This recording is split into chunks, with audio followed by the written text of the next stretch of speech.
All right, Mr. Chair, we're just getting YouTube ready to go here, and I'll let you know when we're ready. Okay, thanks so much.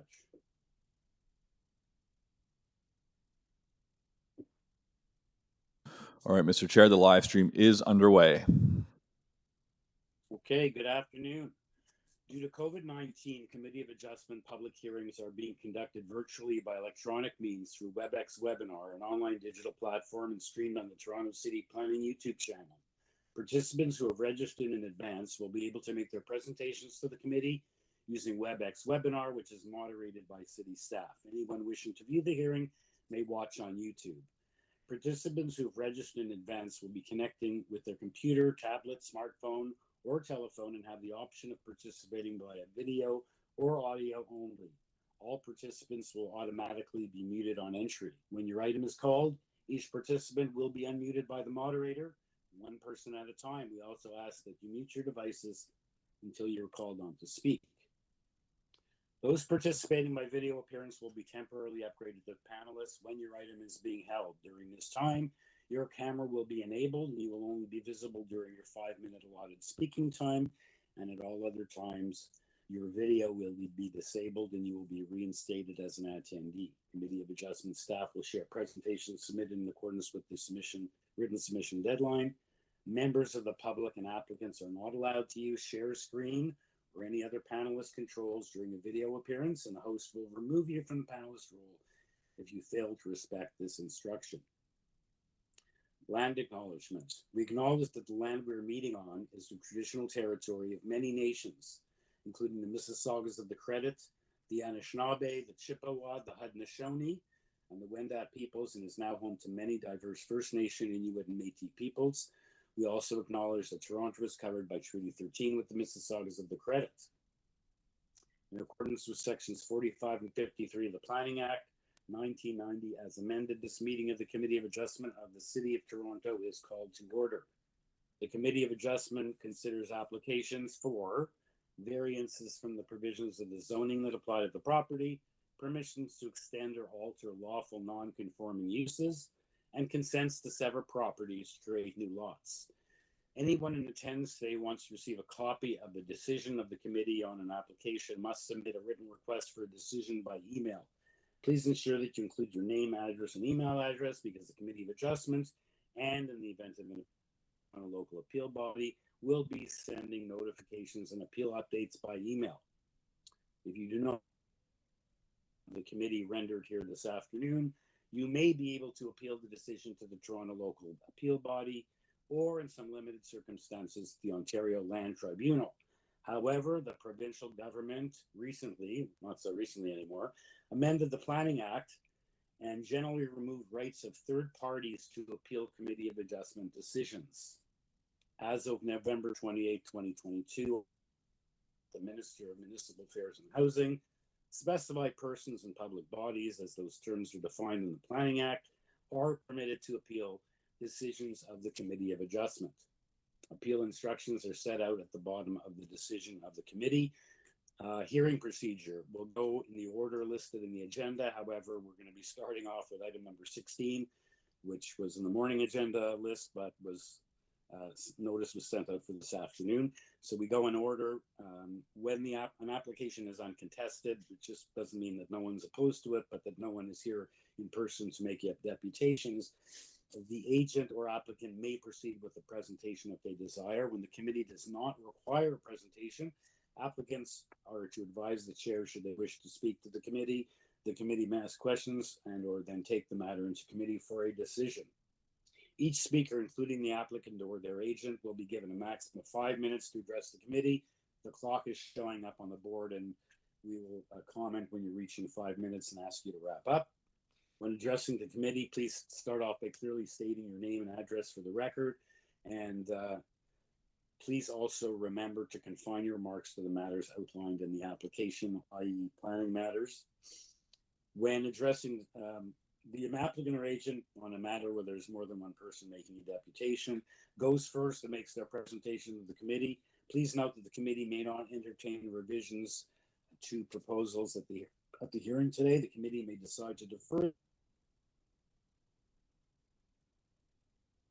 in order to ensure that the revised application is accurate and that all those entitled to notice of the application have been informed of the changes. Then individuals either in support or opposed to the application will be invited to speak. Committee members may ask questions of each speaker after they finish their presentations, and when all other speakers are finished, the applicant or agent has an opportunity to rebut only those issues and answer those questions raised by the speakers. And that will then mark the end of the discussion. The application is then taken into committee for a decision.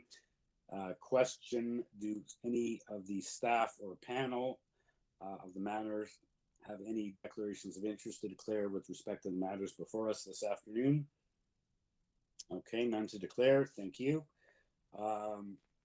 In which case, I guess we can start off by hearing our first application, item number 16, 21 Kirk Braden Road West. This is for a detached dwelling with an attached garage with 4 variances. We have supporting materials consisting of previous decisions in the area. Transportation is okay. We have concerns from 19 Kirk Braden. And I think we have someone speaking from that location. I believe we have a revised letter from that particular objection letter in the additional materials. And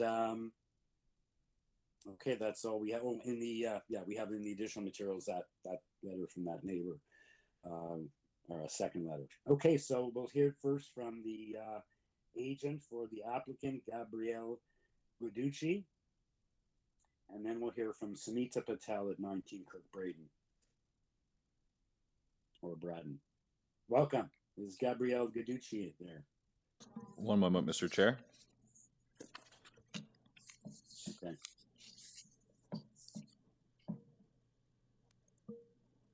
All right, go ahead, Gabrielle. Good afternoon. My name is Gabriel Guiducci. I'm the agent for this application. Yeah, can you try to speak up a little clear, project? It sounds like you're in a closet. Okay, is this any better? I just got closer to my microphone. That's wonderful. Okay. Yeah, okay. I'd like to start the application mentioning that we have submitted a letter of support from our neighbor on the west side. Just came in a little later than expected. Okay, well, we don't have that before us. No. So it came in too late, I guess. It came yesterday, yes. Okay. So you're telling us the neighbor on the other side is okay. We do have the other neighbor, and I think they were asking, if I recall, something in their letter about why wasn't the side yards made equal. So to have equal impact on both sides, not just on their side. But in any event, they will be able to make their submission. So why don't you just give us a short presentation, sir? Of course. Yeah, this is a proposal for the construction of a 2-story home. We've gone through some studies in the neighborhood and put together a fairly decent design within some of the trend of development in the area as far as GFA heights and side yard setbacks. These properties, they appear to be fairly like on the shallow side, so some of these variances might appear a little higher than maybe other properties. However, we define the size of the house to be not as large as some others. Yeah, that's pretty much in a nutshell. We have not heard from planning department with any concerns about our development. And we came in and submit and hopefully understand and address some of the questions that committee might have, as well as our neighbor at 19, which is my understanding that my client, also the owner of 21 Kirk Braden, has approached most of the neighbors in the neighborhood, receiving fairly positive feedbacks. We never heard from 19. Phone numbers were left, and I guess the letter that he has submitted, they're mostly questions, which I'm willing to address and answer at my best. But yeah, not phone numbers or emails were provided, so I was not able to communicate with them whatsoever. Okay, I see their letter, at least the first one is undated. They're on the line, so I have to pull up the second letter to see how that is different from the first letter. But they basically had one question, being the elephant in the room. They just want to know a very simple question. You're doing a new build. I don't know if it has to do with the existing foundations or whatever, but they ask a very simple question, which they can ask themselves, but it wants to know why the setbacks aren't equal on both sides and why it's skewed towards them. But I'll let them ask the question themselves.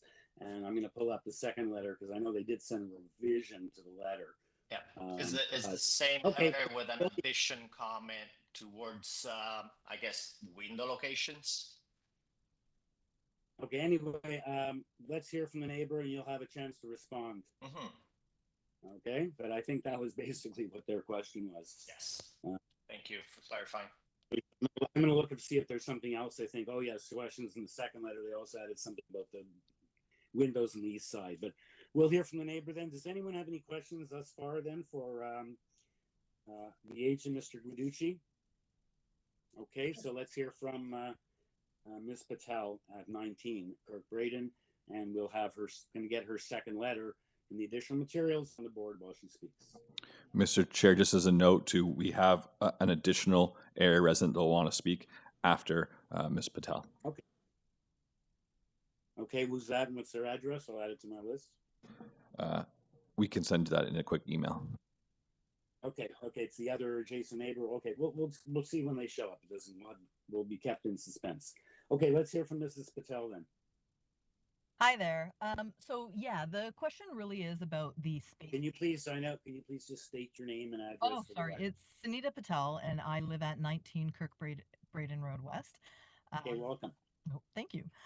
So the question really is about the spacing between the houses. So right now, just because of the way my existing property is, which is the original house, and the one next to it, the space is super narrow. So on my side, I think it's like 0.88. And so because the adjustment being requested, it goes to 0.91 from the setback. So it's coming even closer to the house. Not by much, I do agree. But I guess the question is, when I look at the drawings, it's like there's space being added to the other side. So if you look at where the original house sits and where the new house sits, they've given more space to the other side. And I think that's interesting given that there's so little space on this side. Why give more space to the other side? So that's a question. And if it's possible, why not make it equal? Like, I wasn't even asking for more space to be taken. I'm like, why encroach on one side and not equally on both sides? And then the question about the window, it looks like, and I can't say I took a measuring tape to double check, but the bathroom window, it just looks like the window's going to be facing the bathroom window. I know it's the second floor, but I'm like, okay, they might be looking into my bathroom window, right where, the toilet is and where I brush my teeth every day. So that's, I get that a lot of these things are considered minor, but I think the spacing thing is a larger concern for me, and the window is just an inconvenience. The owner of the house, based on the letter that I received, and I did get the letter the day before all the information was due, so that kind of didn't leave enough time to connect with the person, but they are a builder, so I guess I was just hoping that because they are a builder, they have access to more resources, they'd be able to address it a little bit based on what's there right now. Okay, fair enough. I agree with you. I think it's a fair question anyway, and we haven't been able to extract that answer from them as of yet, even though I asked him after his presentation, so he'll have a chance to answer. But I understand we do have another neighbor on the line. Firstly, members, any questions for the speaker, the next door neighbor?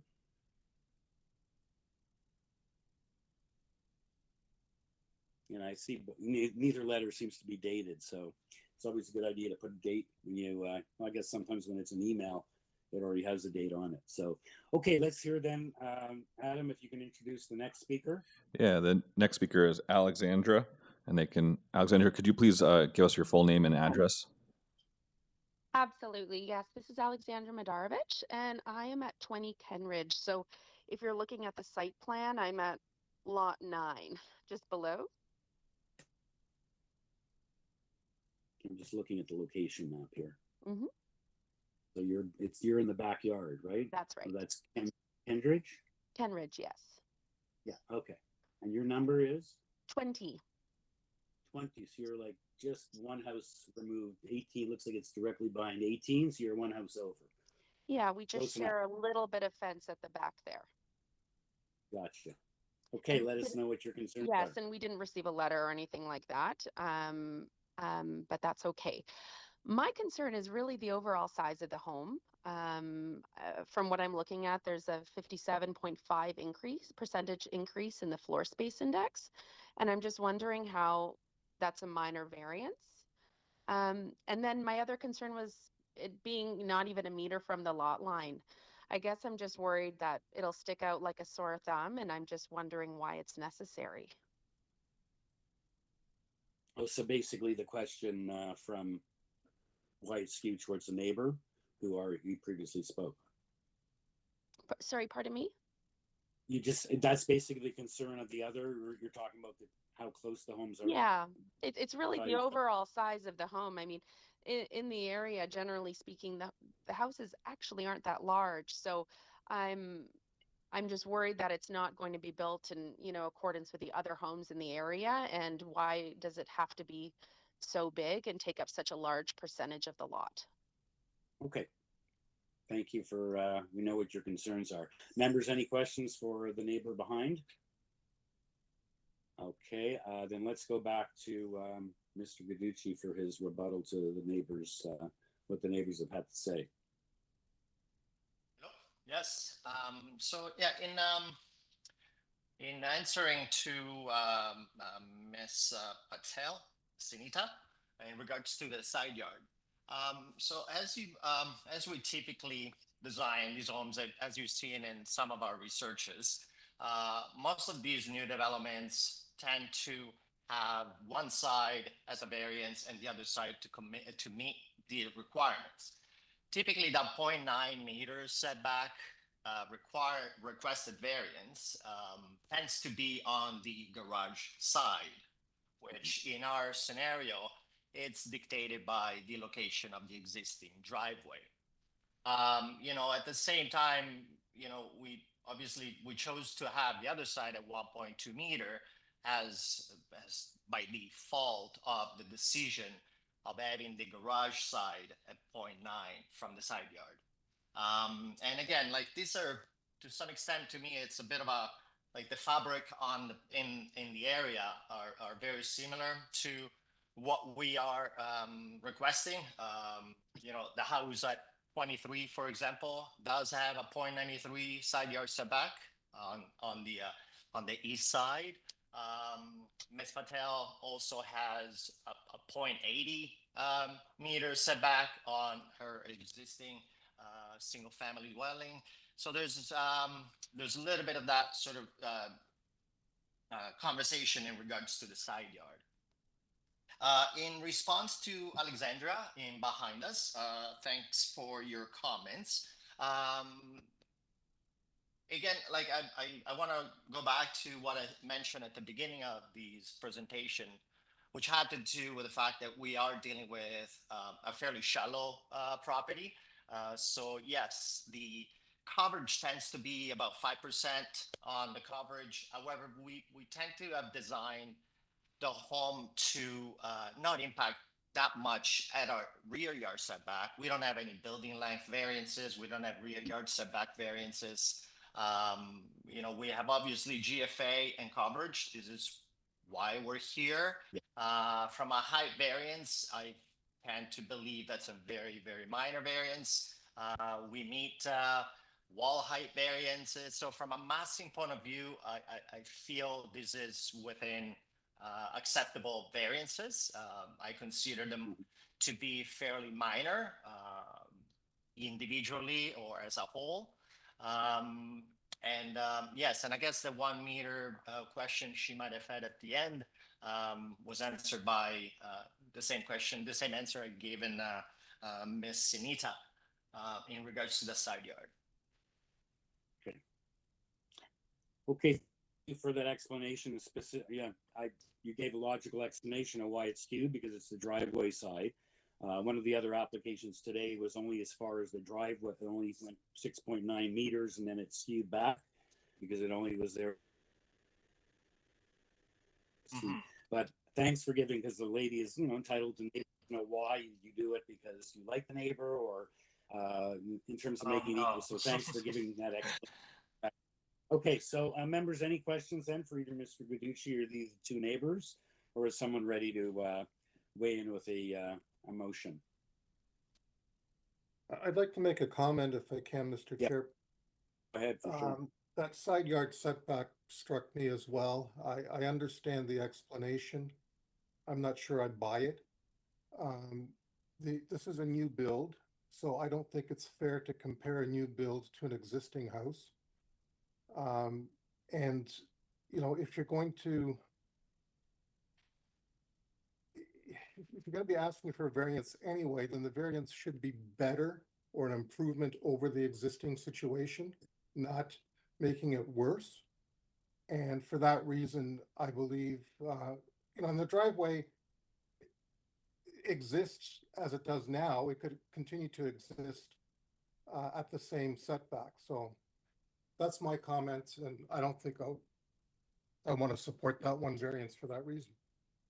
I was just going to point out, in your position, to approve the other three, not to refuse the application, just to deny that one variance. Yeah, that's my concern anyway. It's okay. Like, you can do it. Make clear, yeah.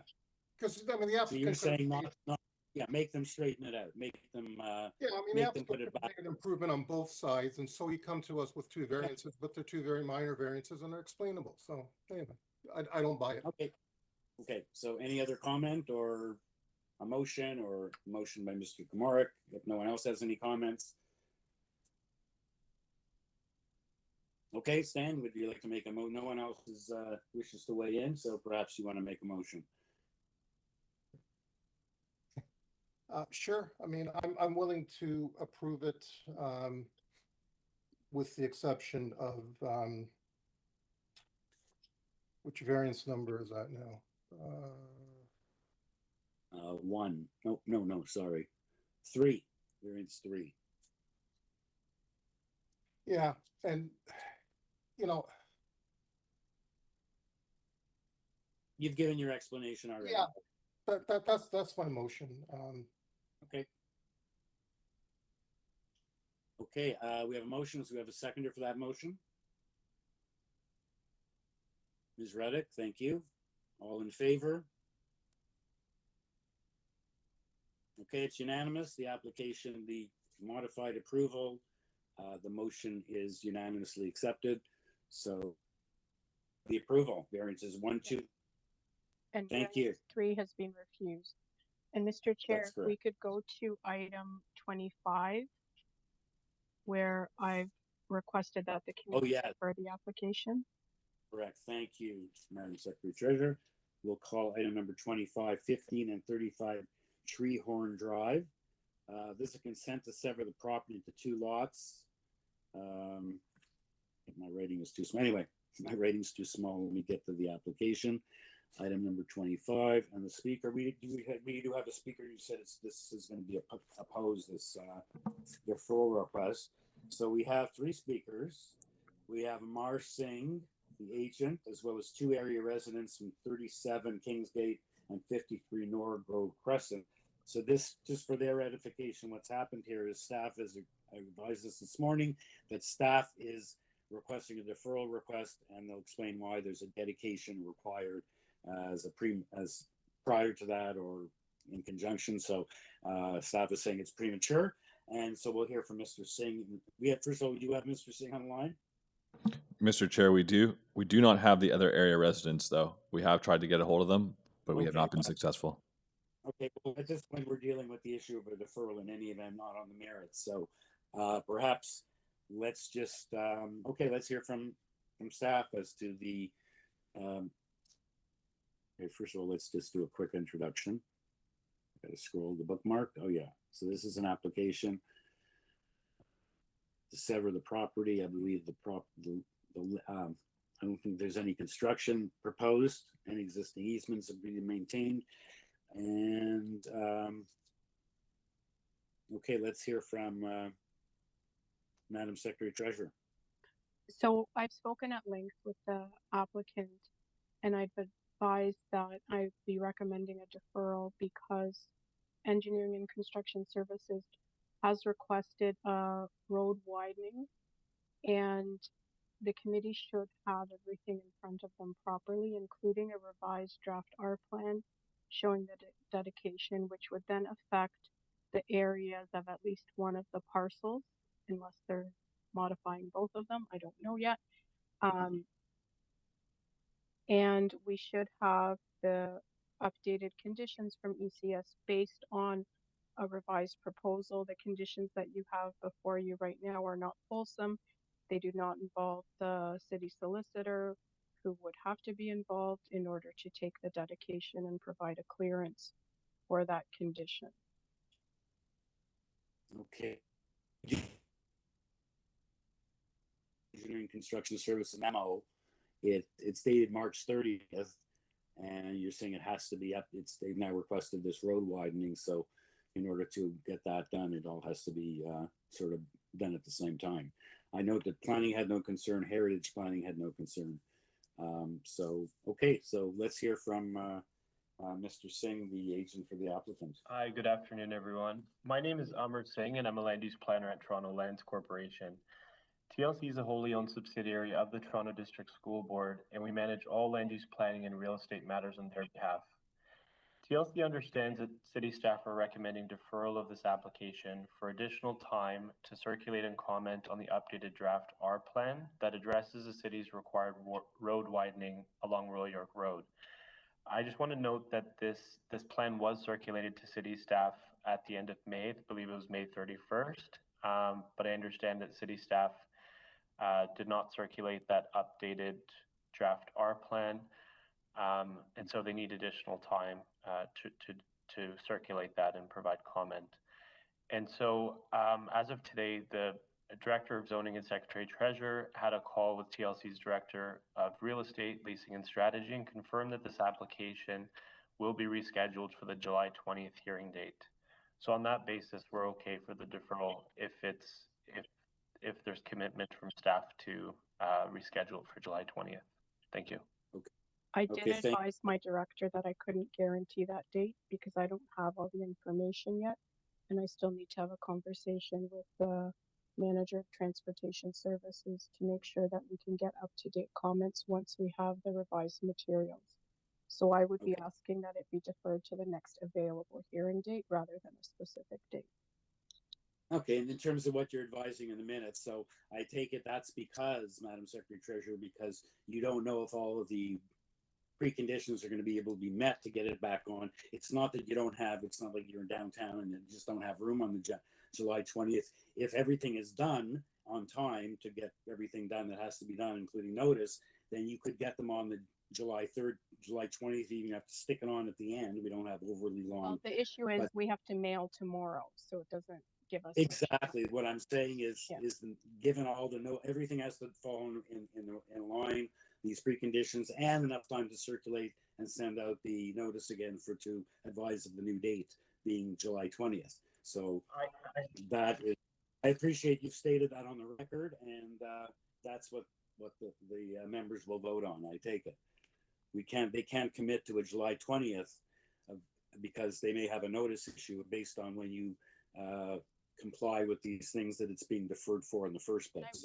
I will publicly apologize. This was an error on the behalf of our office where we did not give proper instructions to the applicant.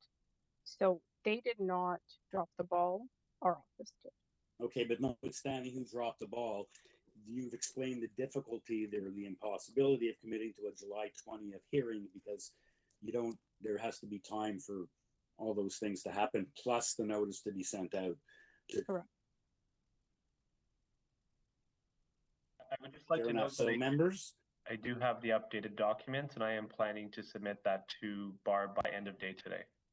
Okay, so the faster things are done, the more likely that can happen. Oh yeah, because I was going to ask you again before when I thought this was an opposed. I was going to ask you what the downside is to your client of this delay, whether it's 1 month or whether it's 2 months or 3 months.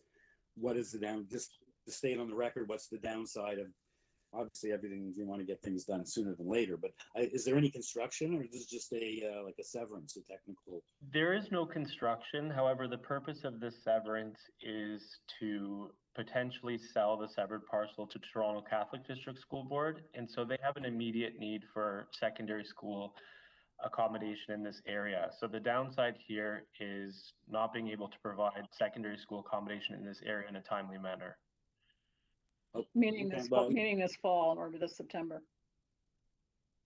oh, they'd have to build the school. I don't think you're talking No, the about this school year. is already built. The School's school already is built. built. Oh, I see. They're- They'll just take over the Yes. school. They're in just September. subdividing the school. Okay, I understand now. So there is time is more or less of the essence because we're now in Yeah. June and the school year starts in September.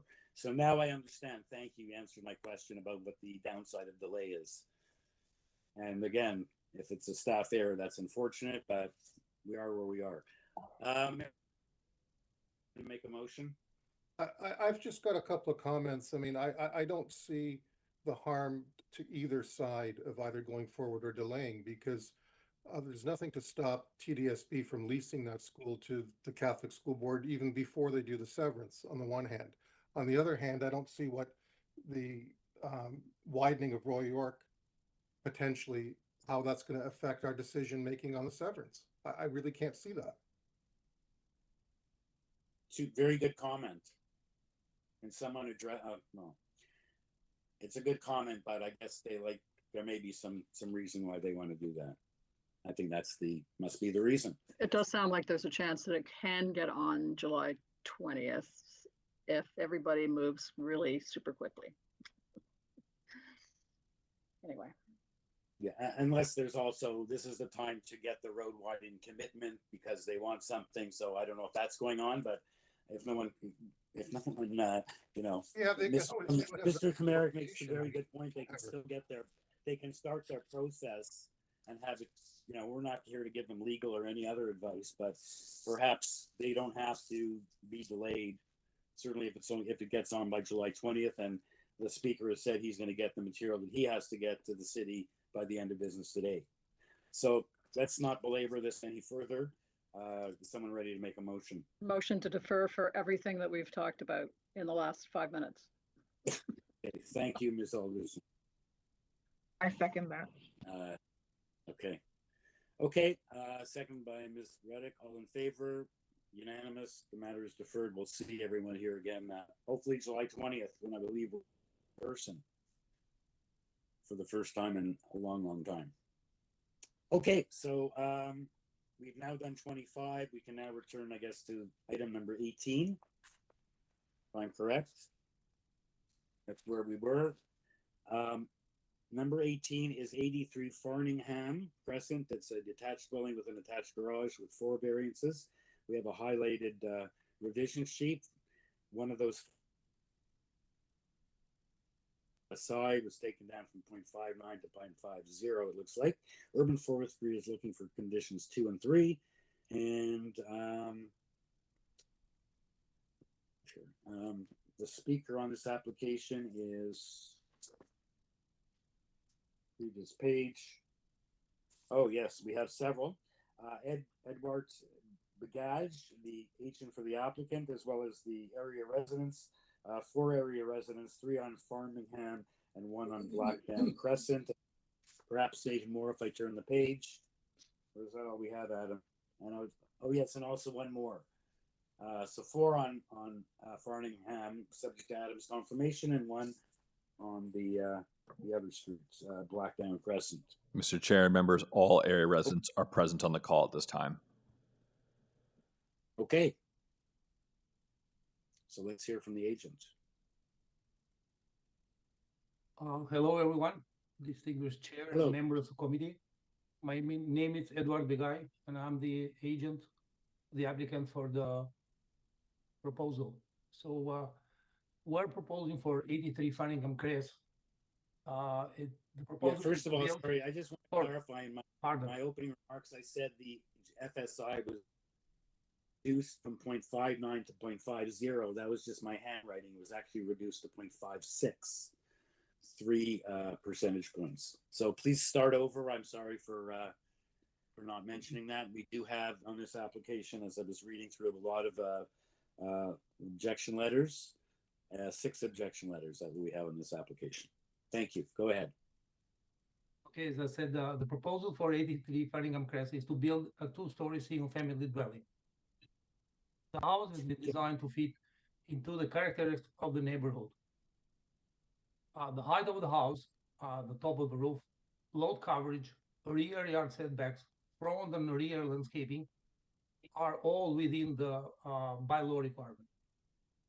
The proposal is asking for 3 minor variances as below. So the first one, it's the main wall height. Required is 7 meters, and we're proposing 7.2 meters. The existing bungalow, first floor, it's 4 feet above the ground. What we did, we proposed it to lower to 2 feet 8, so we can minimize the impact on the neighbors. The other minor variance is the front yard setback proposed at 768 meters, and that is in fact the existing front yard setback of the existing bungalow. Required front yard setback is 841 meters. We want to mention that approximately 65% of the front main wall setback is at 1089 meters from the property line. FSI proposed at the beginning was 59, but and the required is 45%. But after we had a good and engagement with consulting with the city staff and with the owners of the house, we were able to accommodate FSI to 56%. So the size of the house now is gonna propose 373.79 square meters. I want to add that the additional FSI that is coming here is from the proposed 2-car garage. So we're getting only 34 square meters from the garage, but actually garage is 49. So around 15 square meters is garage, not living area. When we did the changes from 59 to 56, also we accommodated and switched the house 1 feet. The side setbacks went from 5 feet to 6 feet. So we gave the neighbors more space on the side. I have here few houses that they've been provided by the city on the street that have been approved from the Committee of Adjustment. So 80 Farningham Crest, the house approved has been 362.1 square meter. 8 Farningham Crest, it's a 365 square meter. And 30 Farningham Crest, it's 337. Also, we found on the neighborhood of 250 square meters, 33 Arbinger Crest, FSI 55%, November 2013, and 35 Ornky Crest. The houses of the size 465 square meters, approved on 2008. I think in our opinion is that they pass the stress of the minor, but it's the opinion of the committee that matters, not mine.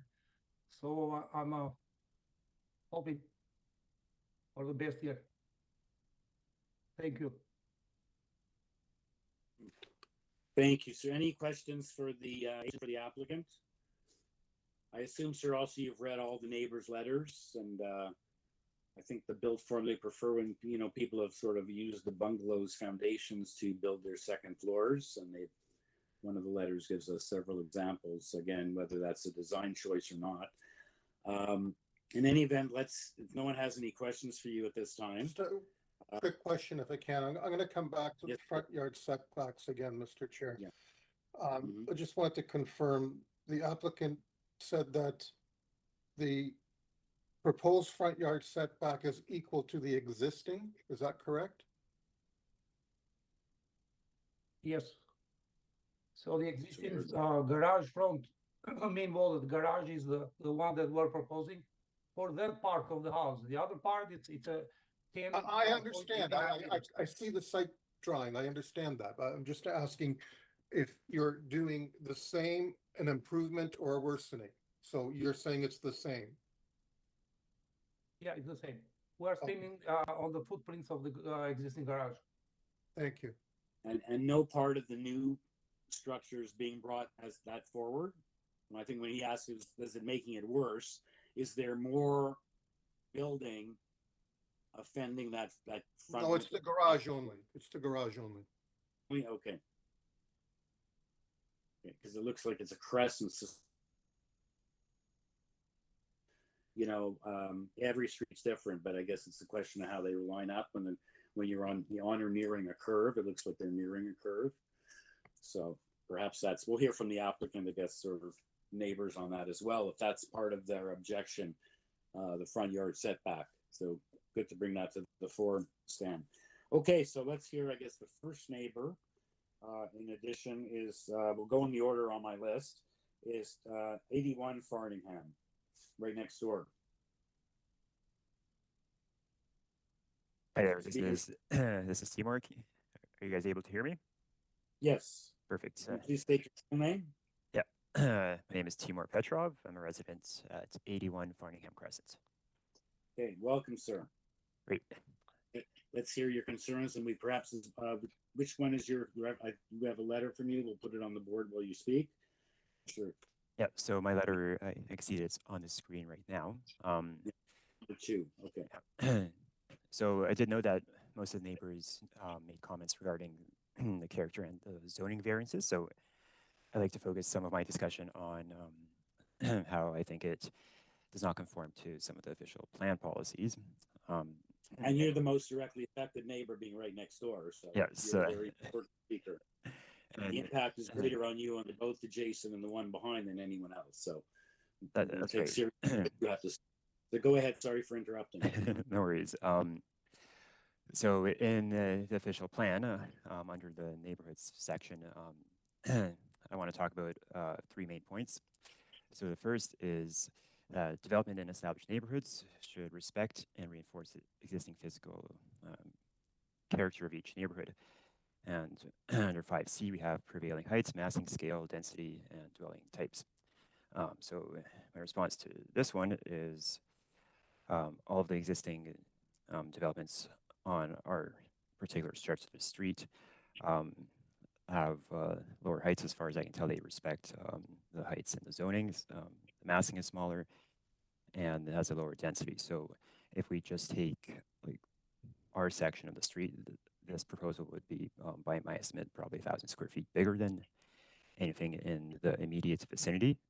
And it's the only building where the second story covers the entirety of the first story floor plate.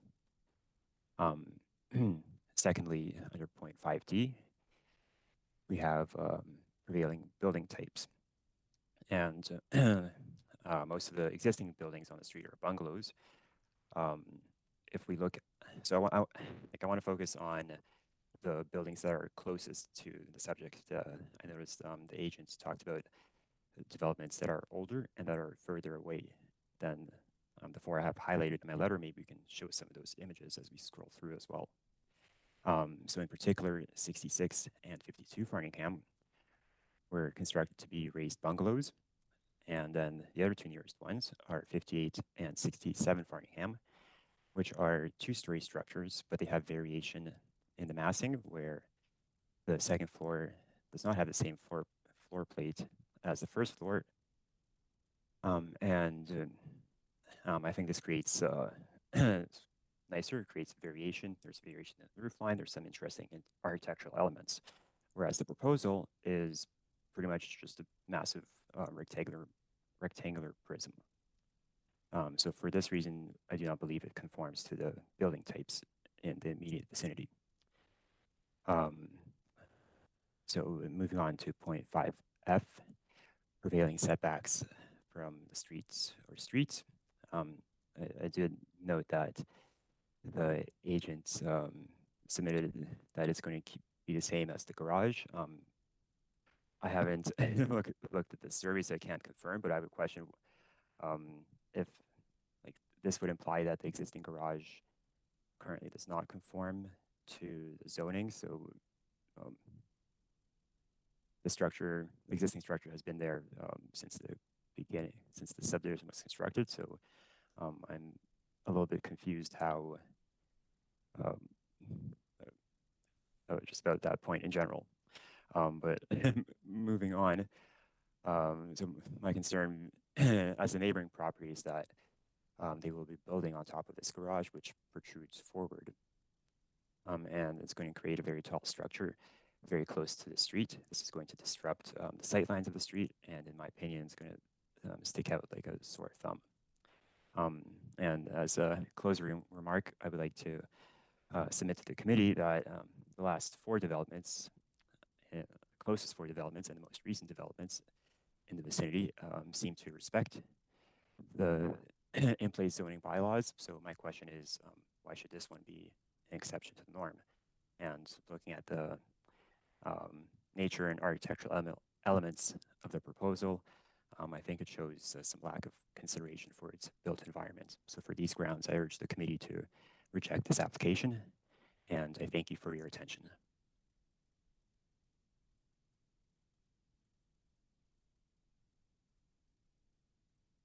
I think you're muted, Mike. Thank you. Thank you, sir. So to summarize, you're concerned with the massing, the fact it doesn't fit in the build form, prevailing build form, and as well the front lot line, which is what Mr. Merrick raised as being out of, like, I was wondering if the neighbors are going to stay on the curb. Well, it's okay there, but especially it's going to be a bigger massing and full pulled forward. This is an opportunity to put it more in line. So you feel it is affecting the sight lines on the street, and it's going to stick out, as you said, like a sore thumb. So just to summarize what you said, anyone have any questions for the next door neighbor? Or if not, we'll go to the next speaker on our list. I have a question, if I may, Mr. Chair. Yep, go ahead. Sir, you're at number 81, is that correct? That's right, on the north side. Okay, do you know what your front yard setback is? I don't off the top of my head. Okay, have you seen the site plan that was provided by the applicant? Because according to that site plan, you have a lesser front yard setback than what they are proposing. I have it on my screen now, and I do see that. Yeah, our house is slightly behind the front of their garage that they're proposing. So The main house is, but is that your garage on the bottom of the site plan? Nope, that is the living room of our house. Our garage is set further back on the left side. Okay, so that part of the house seems to project beyond the permitted front yard setback, sorry. So in other words, you're not in compliance with the front yard setback either. How do we make that determination? Well, if you take the line, the dotted line that's shown as on their plan as the front yard setback line, that bottom portion of your dwelling projects beyond that line. Well, right below our building, I see that it has 9.17 and 9.16. It looks like. Well, I've got something here that says 7.6. I don't know if I'm looking at the wrong drawing, but it's indicated here 7.87. Okay, perhaps we're looking at different numbers, but I would submit that the building should make an effort to be in line with one another. I agree with you, and that's why I'm just saying that. Yeah. So, I guess the question is: it a fair depiction of what's shown on the plan? What the applicant's plan shows the relationship of your house and your front yard setback on your house compared to what they propose? Does that look more or less accurate to you? Without, it's accurate. Okay. The garage on his property is set back much further than the other garage. I mean, it's just a different configuration. Okay, It looks like the living area is more forward than the 83 Farningham Crescent living room. It looks like it is actually more forward. Just looking at it right now. Yeah, and if that dashed line, I mean, if I'm reading this correctly, if the dashed line represents the setback, the minimum required setback, then that bottom portion of, trying to figure out the directions here.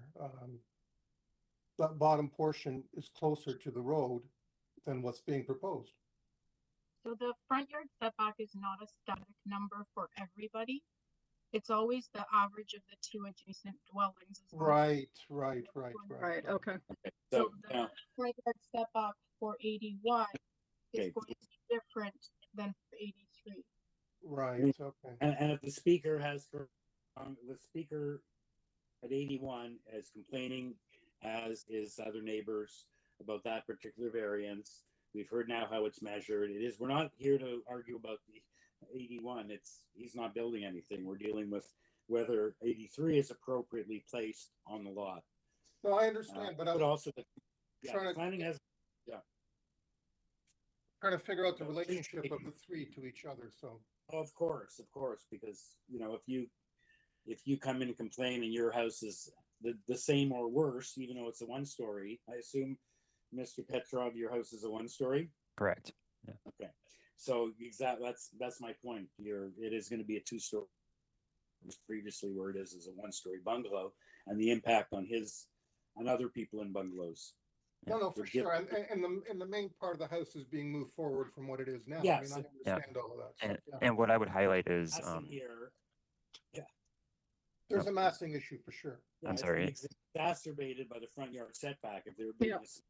Exactly. And I think that's the point I was trying to get across is maybe as an example, like a lot of homes where the garage is set back, to mine they build massing or a second level on the rear portion of the property, and whereas in contrast here we're building a large two-story mass, which is actually and it's asking for height variance on top of that, and that's going to be pulled forward. So we have a bedroom on so it would be in front of the garage and on the left wall.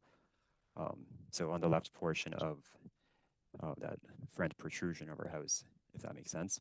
So beside the garage. We don't have a picture of your as one of the pictures submitted to we, sir. Well, we have to if you have the and if not, I think we're gonna have to move on. Event. Yeah. Next question. Yeah. If you do scroll up, I do have an image of that.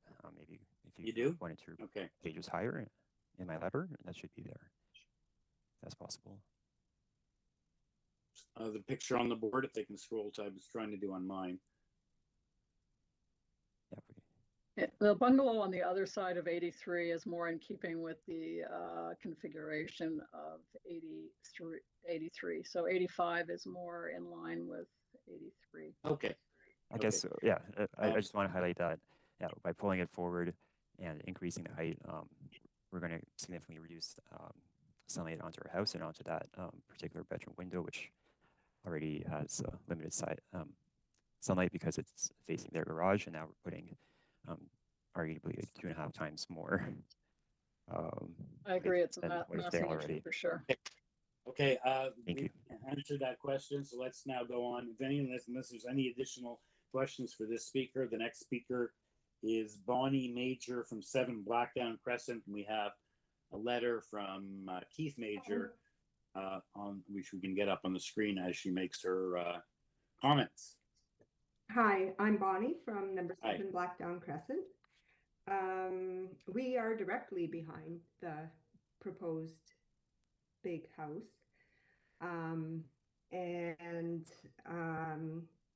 It's going to greatly impact the sun that we get in our backyard. On any of the plants I have. I've got a Japanese maple back there. I've got a fence full of plants that need sun. And with between our big trees and now this big house, I won't get any of that morning sun anymore. And 31% over density in our neighborhood. It's just like, I don't see the point of why not to move to Woodbridge or Vaughan or Brampton or somewhere else where there's lots of over density or I mean, for their area, I guess it's not over density, but for our area, it's just way over. And so Okay. that variance should not be allowed. And it doesn't conform with the character of our neighborhood, as previous speaker mentioned. It's just a big box basically with some windows and doors on it. And it's not going to help at all with affordable housing to just over densify one single family home on that lot. And also, because I'm directly behind, Jack and Dorothy's house at 83 was already 4 to 6 feet higher than our house. And now they're proposing to make it even higher. So, basically we'll be losing all of our privacy in our backyard and all of our sun. Okay, so thank you. So you're concerned with the massing and its impacts, and you don't feel it fits in. It's a big box, more suited for Woodbridge or Vaughan. Yes. So it doesn't meet the prevailing character. Okay, thank you. Does anyone have any questions for the neighbor directly behind Ms. Major? And if not, we'll hear from the next neighbor, who is either Mr. or Mrs. Dowell at 59 Farningham. Can you hear me? Okay. I'm actually not a neighbor directly adjacent. However, ma'am, can you just start off, state your name and address sure. just for me? Okay, my name is Joan Dowell, and I live at 59 Farningham, and I'm here today to represent Debbie and Craig Kennedy, who live at 87 Farningham. They could not participate in today's session, and they asked if I would speak on their behalf. So okay, well, the problem with that is you probably don't have a written authorization. However, well, they did give written authorization. Oh, they did? Yes, they did. They submitted it to the city, and they sent me a copy. And the City of Toronto sent me an email and invited me to participate. Okay, ma'am. I wasn't aware of that, so please go ahead. Okay, I believe all the boxes were ticked. Okay, on June the 14th, the Kennedys posted their objection letter to the City of Toronto. Their concerns were the substantial increase in floor space, the excess in proposed height, and the reduced setback at the front. They indicated that such changes would negatively impact the neighborhood and have environmental impacts on homes around this property. One of the main factors of people buying into a neighborhood such as Farningham is the degree of space, the natural light, and the beauty of the canopy of very old trees and the privacy. These are all protected by the existing zoning bylaws. One of the concerns that they had was how this new very big building or big home will restrict the natural light available to homes in the vicinity. And I believe that that point has been spoken to by others. I'd just like to add that it has been very well documented how important natural light is for maintaining positive mental health and vision. Many of the homes in the area are occupied by seniors, and forcing them to use more electricity because they have less light would increase their energy costs, and that runs contrary to the goal of conserving energy. The tree out front is also a concern because I've spoken to several arborists, including one that lives across the street from me, and he said it's very difficult to accurately predict how far a root ball will extend. So any construction where you're moving a home to the curb or closer to the curb could very much impact the tree root and affect the health of the tree.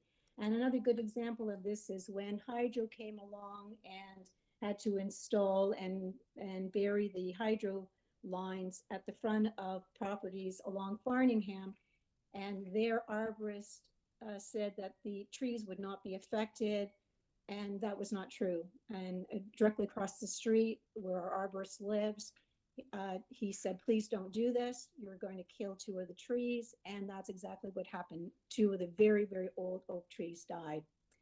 My final point that I'd like to make, and this is, I've discussed this with, or Debbie and Craig have discussed this with me. On page 2 in the application to the Committee of Adjustment, the owner states that the reason for requesting a variance is to build a 2-story single-family dwelling. Upon reading that, this suggests to any reader and to the Committee of Adjustment that variance approval is required to build such a home. And I did not see anywhere on his application where he provided a compelling reason for why a 2-story home cannot be built on the existing footprint. Others have done so successfully at 58 and 67 Farningham, while maintaining the architectural integrity and the established physical characteristics of the neighborhood. For these reasons, we ask the Committee of Adjustment to reject this variance. To approve it would set a precedent for other applicants to seek the same without demonstrating a compelling need. Thank you. Okay, thank you, ma'am. I have a question of what you said, your last point. Yes. Are you saying that they could build a home, a 2-story home, without having triggering variances? Is that what you meant? They don't need permission to build a 2-story home. I haven't read anywhere in the application where the builder said, we need these variances in order to build a 2-story single dwelling family home. Okay. And so if they didn't say that they couldn't do it with the existing footprint following the existing bylaws. Okay. You mean just building up and not doing a new home and just doing Exactly. Because I don't believe anybody has any objection for home improvement, you know, having a bigger living space, but why can't it be done within the existing bylaws? Well, it's for the very reason that the home property owner gets to do whatever they want. It's a free country. And if they decide for whatever reason that they wish to start new, not just do it by way of addition. Then I guess we don't need any bylaws then. No, they have, if they comply with the bylaw, if they have variances that they could build a house as of right and not need to come to Committee of Adjustment. And they don't have to do it by way of a top-up if they wish to start new. That's all I'm saying. It's a choice of the applicant. Sometimes they try to build it by way of a addition, and if more than 50% of the walls come down, they have to come back as a new build by definition. But my answer, my very trite answer, is that the reason they don't have to show justification is that they don't have to. It's a free country. It can build a new house on a new foundation if they wish to do so without any variances. Okay, if they need variances, they have to come here, and if we think it's minor, I understand that. I would stand.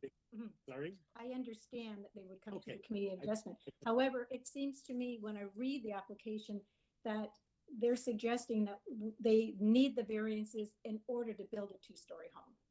Okay. I was just trying to say that rather than build a new build, they don't have to do a top-up. But I understand what you wanted to say. He'll answer you in his rebuttal. Okay, so does anyone else have any questions for the speaker? You're speaking again to clarify on your own behalf and on behalf of the neighbor, Mrs. Dowell, at what number? Just to be clear on the record of who you're speaking. I'm at 59 Farningham. On behalf of someone else as well. I'm speaking on behalf of Debbie and Craig Kennedy at 87 Farningham Crescent. Okay, thank you. I just wanted to. And okay. They have a letter. Yes, they have a letter as well. But I understand you're speaking on their behalf. I just wanted the minutes to reflect that. Okay, the next speaker is Dugan Edmondson of 56 Farnham Crescent. Good afternoon. I am Dugan Edmondson at 56 Farningham Crescent. So I reside across the street to the east of 83 Farningham. And so I've lived at several different addresses in the Princess Rosethorn community over the last 41 years. And my grandparents and parents before that have been here since 1950. Like so many other members of our community, I've been drawn to this small pocket of houses that are nestled amongst the mature oak trees on Farningham and Blackdown Crescent to both live and recreate. The properties on Farningham and Blackdown Crescent are unique compared to the majority of properties in the broader Princess Rosethorn community. They're defined by the low-rise houses with large front yard setbacks that are tucked into the mature forest. From the time that I was a child, I used to walk with my family along Farningham and Blackdown to enjoy the shade, cooler temperatures, large trees that are provided by these big lots. And today, it remains an essential part of the community for families to walk and ride bikes, children to walk to school, runners, dog walkers, and people who want to walk amongst the nature of the beautiful neighborhood. I respectfully submit that the variants requested are not minor and are not in keeping with the character of the neighborhood.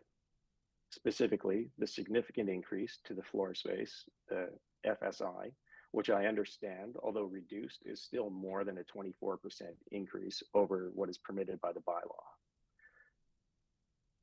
The reduction in setback, it's not just a deviation from what is the uniform look of the street, but as has been mentioned previously, the excavations would cause damage to the tree roots and would allow for reduced percolation. It would further stress the trees that have already been stressed by several years of spongy, formerly the gypsyform moth infestations. I am a little bit uncertain about the setback over the garage. I thought I heard from the agent that they were not bringing that forward, but looking at it, I understand that the second floor will come to the front of the garage, so there's undoubtedly a massing issue there. And also to the increase in height. It far exceeds the height of any other house on the street and would not be consistent with the nature. So over the past 13 years that I've lived in my current home, there have been substantial renovations and rebuilds on both Farningham and Blackdown, but none have sought such extreme variances, and most were completed in a character that is in keeping with the unique and extremely desirable characteristics of Farningham and Blackdown Crescents.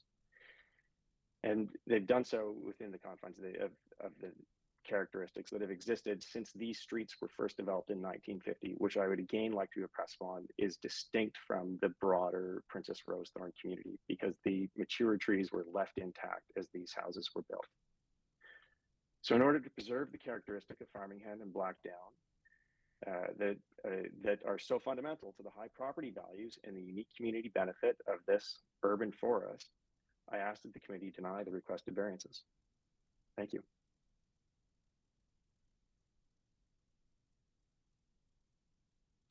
I'm sorry, I can't hear Mr. Chair.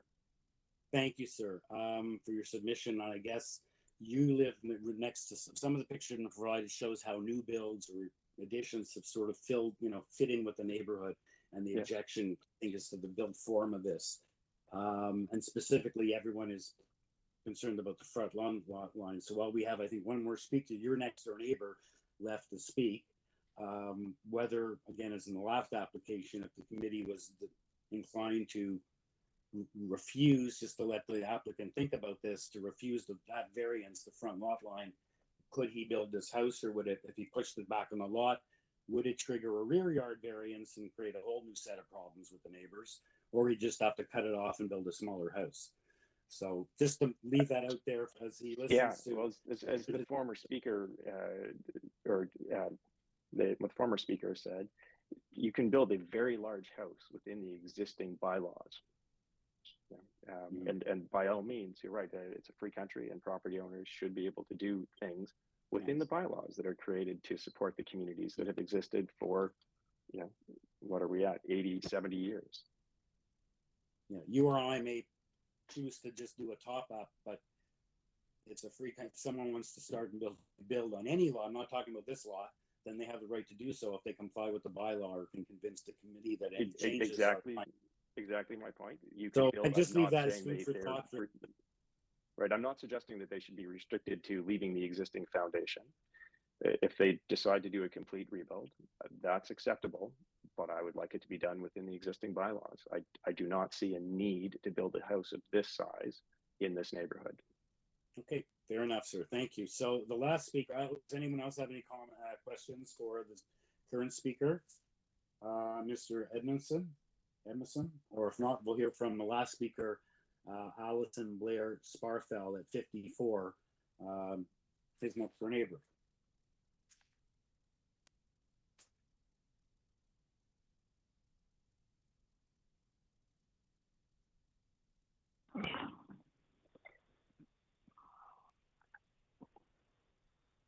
Allison, you're unmuted. Go ahead. Thank you very much. This is Allison Sparfel. I live at 54 Farningham Crescent. My husband and myself and my family have lived here for 31 years. I reside, as well as Jogan, on the east side of Farningham Crescent, directly across and one house north to 83 Farningham. I agree with all participants today. In fact, what I will speak to, I will probably be repeating to what has already been said. But there are four main points that I'd like to address. The first one is the footprint. You know, we have had many renovations on Farningham Crescent within the last 10 years. I believe there has been 5 of them. Every rebuild, to my knowledge, has been built on the original dwelling footprint and using original dwelling materials in the rebuild. That says a lot to me about the people who have decided to renovate, original owners, and people who have purchased these homes. That says to me that they have considered the impact to existing neighbors. You know, we relish our expansive lots, our 80 to 90 foot footages. That's why residents have stayed, and that's why residents come. My second concern is the trees, our beloved oak tree. I am not an arborist, but I can tell you this, that the nurturing and nourishing of the trees does not come from the taproot. It comes from the lateral roots just below the ground at 18 inches. These roots expand beyond the canopy or the drip line of the tree. When you excavate or start to trench within the area of this root system, you will cause harm and inevitably accelerate the death of the tree. My third concern, obviously, along with everyone else, is the curb and street appeal. What is being proposed is that we drop a 2-story Amazon box within our existing beautiful neighborhood. To me, I find that absolutely unbearable to think of. The majority of our homes on Farningham are bungalows nestled within the mature oak trees. There is nothing prettier and more majestic than this. When I sit on my front porch and from that vantage point, I can see the entire lot of 83 Farningham.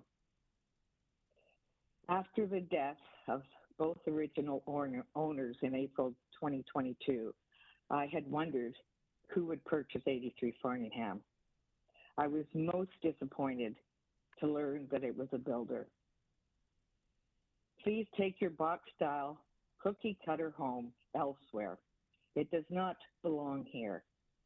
It would stick out, as everyone has said today, like a sore thumb. It is not keeping with the character of the neighborhood. Put it somewhere else, where it conforms to the character of that neighborhood, because it certainly does not belong here. In closing, I do find this to be a blatant disregard to the existing homeowners of Farningham Crescent. I find this proposal to be offensive, undesirable, and not in keeping with the character of our neighborhood. Thank you for your time. Thank you, Ms. Blair Sparfeld, for those heartfelt. You've lived there a long time. One thing I just wanted to, and he'll have to explain. It looks like community, like urban forestry. People have mentioned this tree. They've weighed in. They're the keepers or protectors of our trees in the first instance, and they have asked for conditions 2 and 3, which means permission to injure a privately held tree, and number 3, cash in lieu. Now, just to let you know what urban forestry has told us, if building as of right would damage the tree, then they they haven't complained. Sometimes they ask for a denial if the incremental amount would damage the tree. If what they can build as of right, then they unfortunately can't complain, and all they can do is ask for permission to injure a tree. So I don't know if that's the tree everyone's talking. I'd like to hear about that on rebuttal. And what I'm also going to ask him to give on rebuttal, because I don't think we've heard it yet, is to give some justification to this 0.56 and to explain why he was reduced from 0.59 to 0.56. Was that at the planning department's request, who I know have not weighed in here? So I'd like that as part of the explanation that he's going to give now. As to give examples, have we heard examples where 0.56 is, or 0.59 or 0.56, why it was reduced, and is that typical for the neighborhood? Because the neighbors certainly say it's not. So the floor is yours, sir. Mr. Chair, just before, have forestry condition 1 rather than 2 on this one. Is that correct, or? Did I miss it? I don't know.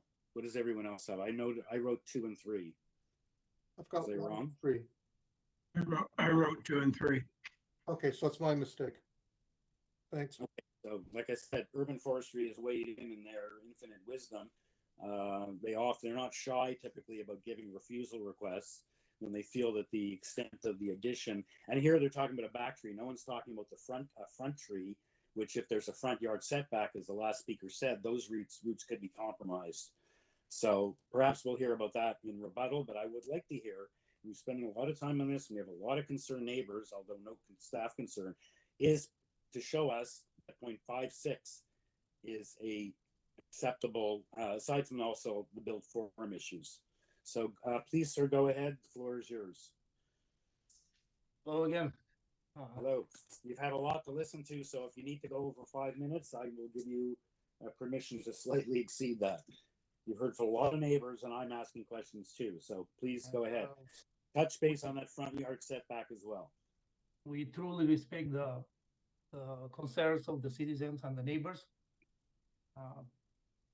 But as you said, also, or somebody else said, that this is a free country, and the people, it's not that they can do whatever they want, but they can build what do they think it's proper for them. But they have to comply with the bylaws, as we all know. And I don't want to repeat your guys here, but they have the right to build a 2-story house. So that's not depend on the neighbors or me or you. So if we wouldn't come for that, we wouldn't be here on the committee if we had to comply with all the required zoning. We're in the committee to adjust that, or to try to adjust that we think it's appropriate. Now, I heard a lot about the trees, and I want to mention that I don't know if you can see the drawings, and I'm a structural engineer, 35 years experience. We are building the house, 90% of the house is over the existing footprint of the house. So it's not that we're gonna use the existing foundation, but we're gonna be inside the box of the existing basement. The existing foundations right now are 5 feet away from the property line. We're gonna build 6 feet, so we're not gonna touch those walls. So the digging is gonna be around 7-8% digging. The other part is gonna be just remove the existing walls and the slab. So it's not gonna be any extensive digging there, as you can see on the proposal.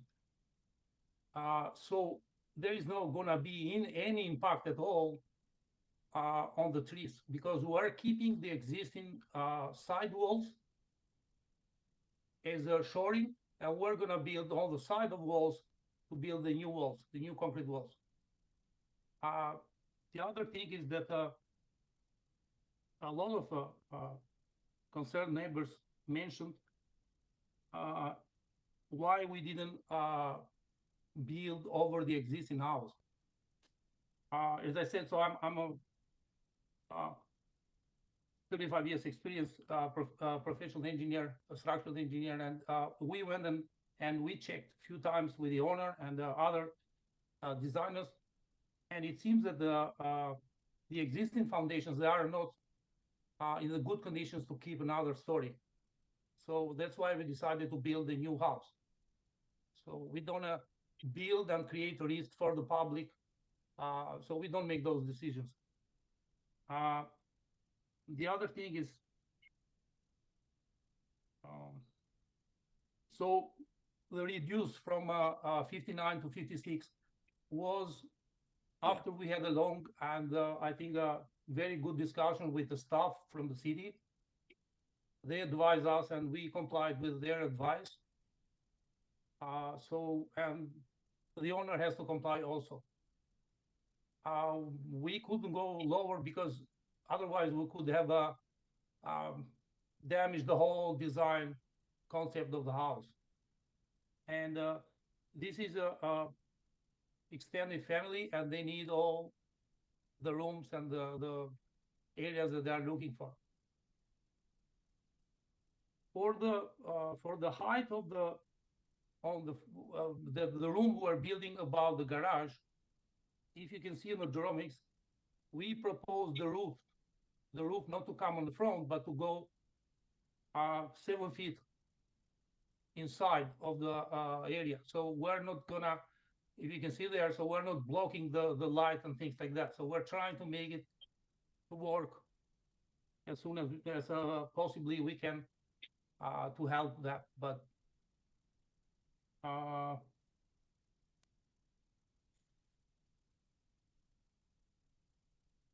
what else we have here? So the other thing, so you know, because you do that a lot of time, but the drawings for committee of adjustment, they are not the most finished drawings. So we have a lot to do on architecture on the front, on the what we're gonna do on the front, the stone and things like that. So and I promised the committee and the neighbors that this house is gonna be a jewel for the neighborhood, and they're gonna be proud of the house because the homeowners are they're not builders. They're gonna be living themselves and it's their home dream, how they say, and they are in good professions. They work right now, and they want to invest as a eco-friendly and in a natural materials to the houses as much as they can, and all the the roof is going to be metal. 5 minutes, Mr. Chair. Metal, yes. Sorry, okay. Just let him go. He's answering all the people, but and he still hasn't answered my question: is does he have anything to show that 0.56 is, other than the fact that community planning hasn't objected and asked him to take it down? He says, and we take his word for it, from 0.59 to 0.56, because otherwise, why would he do it? He has.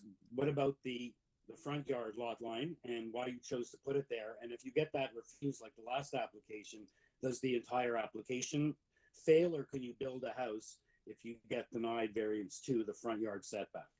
So I had asked you to answer that in your I'm gonna ask right away. Sorry. Yeah. So as I said before, so the reason we are keeping the house at the front setback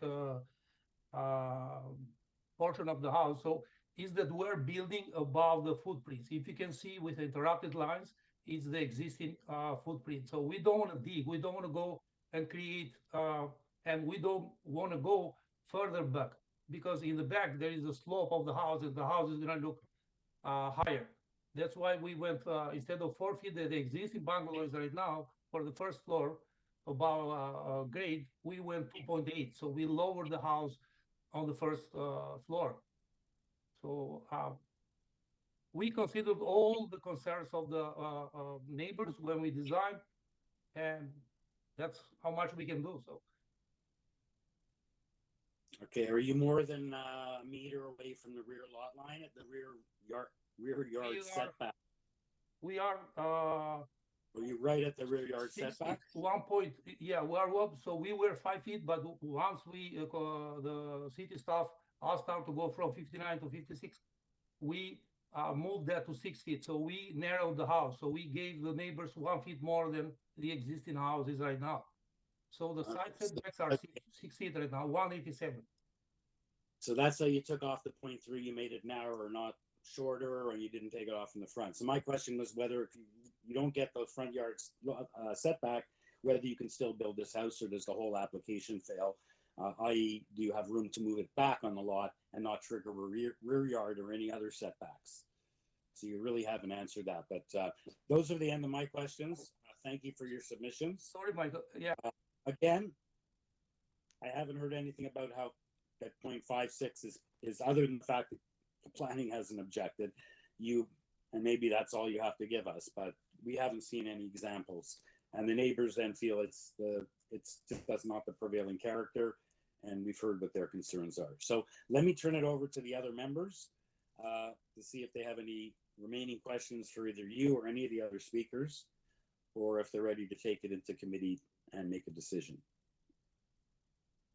And I want to thank everyone for a very good discussion. I know these issues are, cause anxiety and change. People have lived in these neighborhoods for a long time. And thank you. So let's see if anyone has any questions or if someone's ready to weigh in.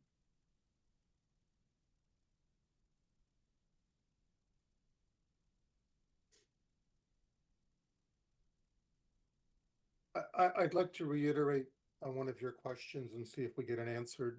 Does the applicant have any examples of similar FSI in the neighborhood?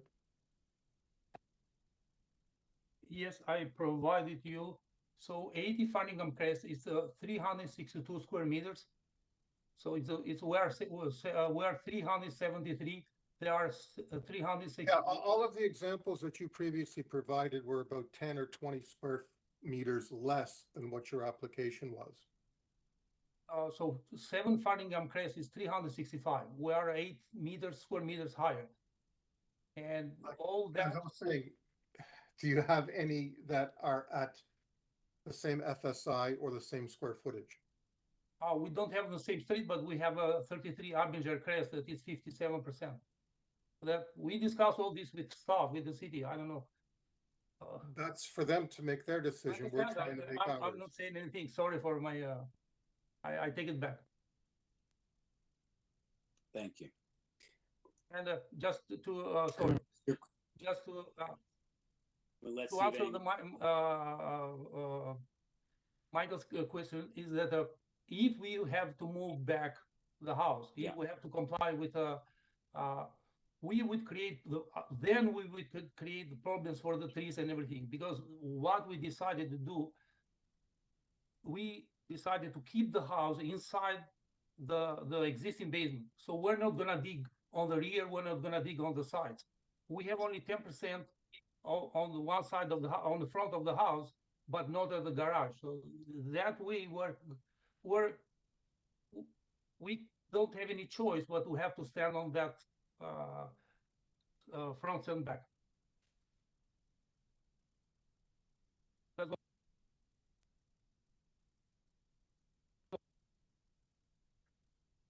Yeah, it's okay. Are we losing our applicant?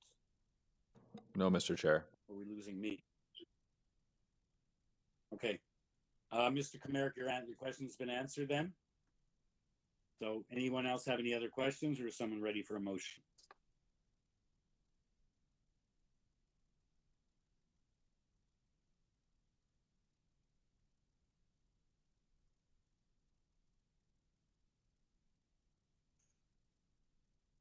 Mr. Taylor? Yeah, thanks, Mr. Chair. I'll put something on the floor. Guess we're dealing here with something very similar to what we've been dealing with earlier today. I'm concerned about the extent to which the neighbors have considered what is permitted as of right and the real impact of what is proposed. in terms of variances from what is permitted. I tend to look at the impact of FSI as significant only if it affects adjustments to building height, side yards, rear yard, building depth, front yard. In this case, yes, we have a front yard adjustment reflecting where the current garage is. But the fact is, there's been part of a house built 7.68 meters from the front lot line for 70 years. Exterior main wall heights being, what, about 1 foot higher than allowed. I don't think that's an impact item. I think all in all, my leaning here is to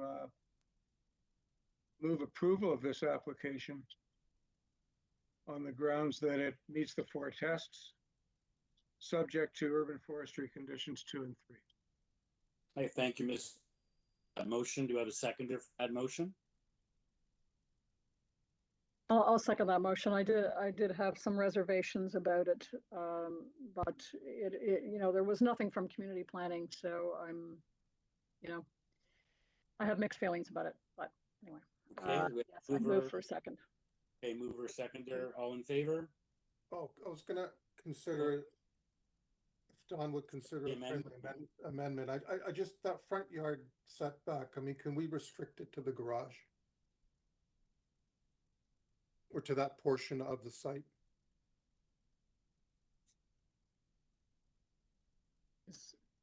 Is that not in the site plan? So we It can is. tie it to the site plan? We could. But I guess the FSI limit will limit that anyway. So maybe we don't need that. Okay, so we have a motion, seconded, all in favor? Okay, I'm opposed. The motion carries 4 to 1. The application is approved. Okay, okay, that was number 18. I guess, you know, we've been at this an hour and a half. Does anyone want to take a 10-minute break at this point? We're usually finished now. 10-minute break, or let's do a few more. Okay, I think we should keep going for a while. Have another break. Okay, at some point. fair enough. Let's forge ahead. Forge ahead. Our next application is number 19, 541 Queens Drive, and an application for a second-story addition above the existing dwelling and a rear yard deck with 6 variances, and all we have is a support petition. So this one should be a little faster, and we have Nelson Espinola back. Mr. Espinola, very straightforward application.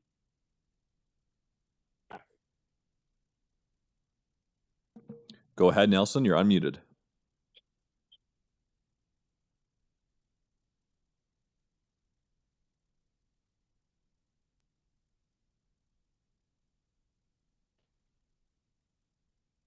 Mr. Chair, members, Nelson is unmuted at this time. Nelson, go ahead. Yes. Yes, very good afternoon, Mr. Chairman, members of the committee.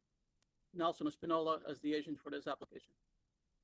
Okay, as I did through the introduction, very straightforward, 6 variances, no concern from anyone, and you have a petition in support. Would you like to advise the committee members of anything before I see if they have any questions for you?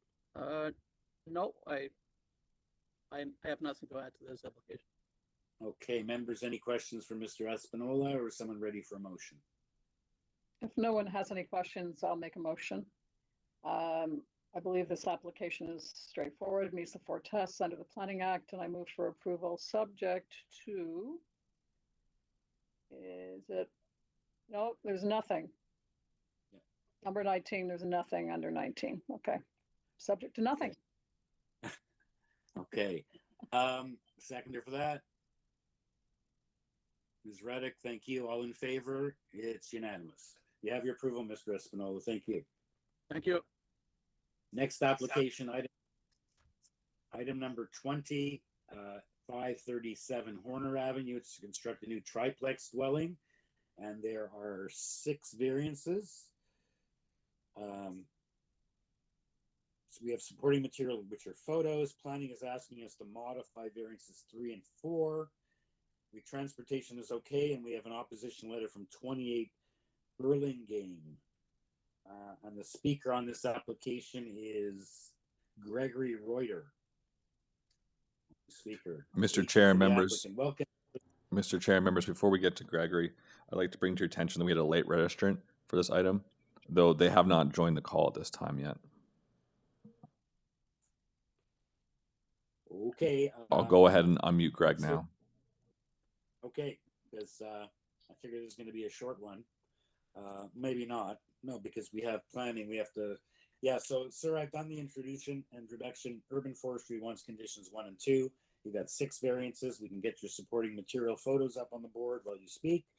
Planning is asking for modifications, and you have there was an objection letter. Perhaps that's the speaker seeking to get on. So let's here have a short presentation, sir. Good afternoon. My name is Greg Reuter. I'm an architect in the City of Toronto.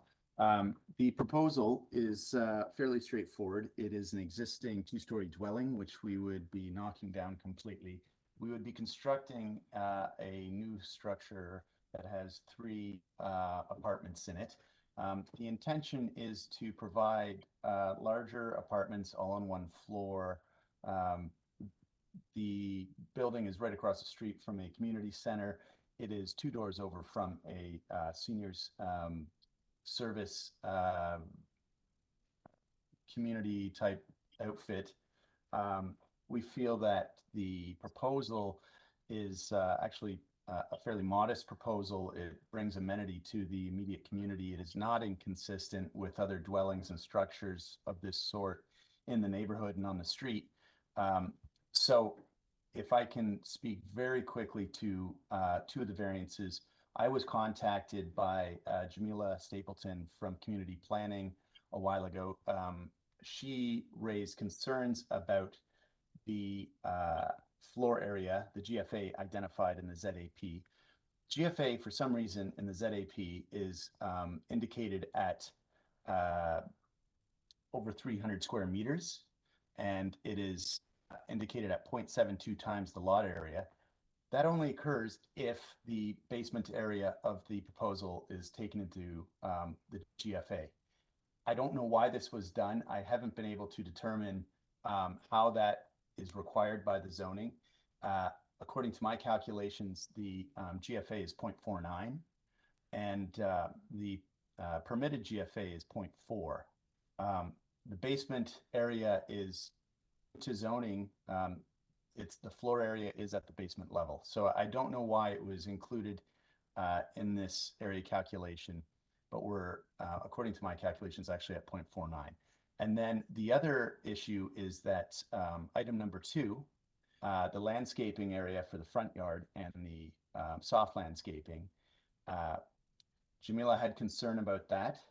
I redesigned the paving and the walkway for the front yard to improve the soft landscaping and hard landscaping. The issue here at this point is that according to a description by managers at the city and the building department, they're enduring a crisis of labor. So we submitted revised documents to the city, and I inquired even regarding variance number 6. I inquired months ago. It took us multiple months to get our ZAP to begin with. And then following Jamila's concerns, after I reworked the front yard of the proposal, it was sent in to the city.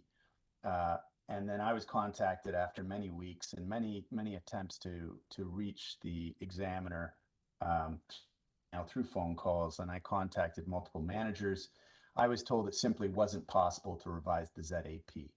As a result, community planning could not endorse the proposal, even though in discussion with Jamila Stapleton, she was satisfied with the redesign.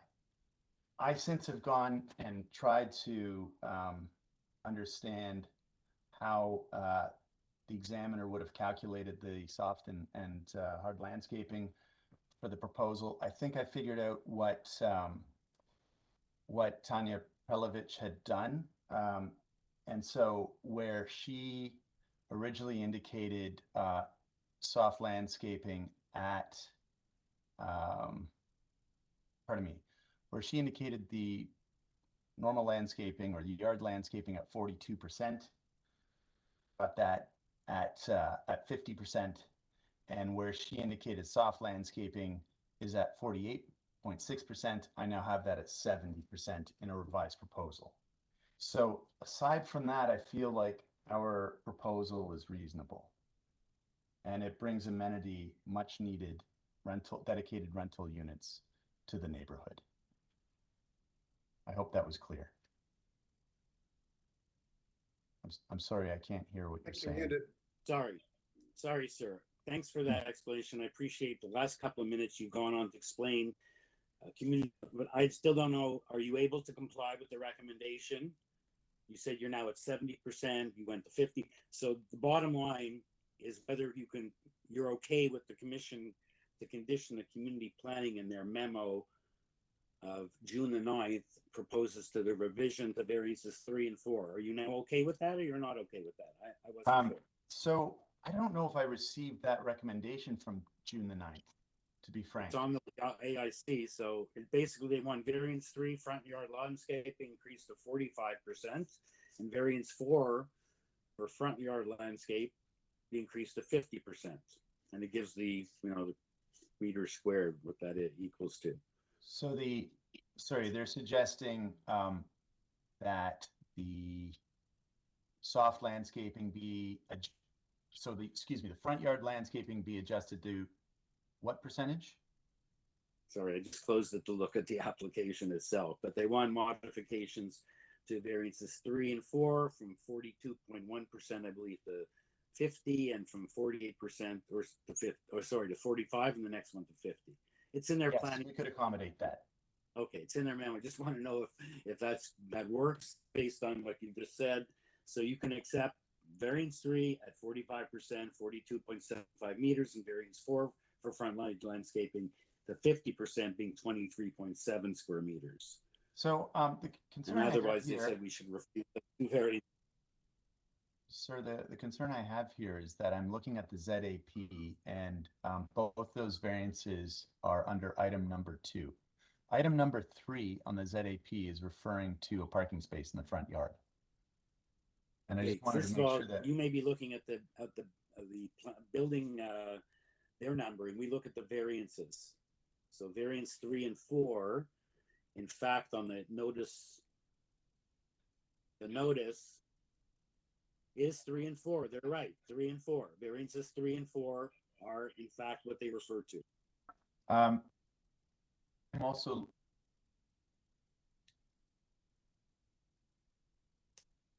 dated. One in front of me is dated March 29th. Sir, you have to look at your public hearing notice. Okay, bear with me for 1 minute, please. In the future, you got to check in and those online. This is dated. It's not dated yesterday. So they are the right variances. 3 and 4 being changed from 42.1 to 45, and variance 4 from 46.6 to 50. Mr. Chair, members, the public notice is on the board now. Yeah, we're spending 5 minutes on something that's more than a second on. So anyway, those are the 2 imposed conditions requested by community planning. So I hope you can comply. Yes, we can accommodate that. Okay. So did we get now there's another speaker on the line, or? No, Mr. Chair, the late user still hasn't appeared to join in the end. And if they did. Okay, so let's just see if the members have any questions for Mr. Reuter other than what I've tried to elucidate from him. So we have the request from community planning to modify variances 3 and variances 4 on the notice. Any questions for the agent, or is someone ready for a motion? Mr. Kamarick? I'm good to go with a motion. The square footage with regard to the basement, I believe it's because the application's for a triplex, not for a secondary suite in the basement, and that's why the square footage comes into the calculation, is my guess. But anyway, I believe what's being proposed here is very, very compliant with the EHON proposal that's about to be law anyway. So I think this is sort of an outrider of where we're going to wind up being as normal. And as such, given the area that given the neighborhood that this is in, I believe it's appropriate. Given where we're going with the zoning bylaw, I believe it's minor, and therefore I'd like to move approval subject to forestry conditions 1 and 2. What about community planning? Oh, sorry, yeah. You know, sure. If he's good with those, No, then it's appropriate, but he said he can comply anyway, so. yeah, that's fine. Okay, thank you. And we have the right Yearman Forestry. Thank you for that motion, Mr. Komarek. Seconder for that motion. I'll second that motion. Thank you, Ms. Alderson. All in favor? Okay, it looks like unanimous approval. Yes, yes. Unanimous approval. Thank you, Mr. Reuter. Okay, our next application should be a fast one as well. Item number 21, 29 Norden Avenue. It's to complete a second-story addition above the existing dwelling. Straight top up with one variance of just a couple of square meters from 0.45 to 0.48. And typically, as expected, we have nothing on file.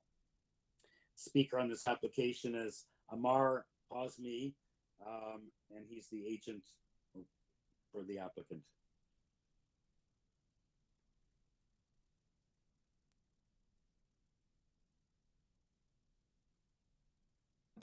Amar Hosmi? Hamzi, sorry. Mr. Chair, members, Amar is unmuted. Amar, go ahead.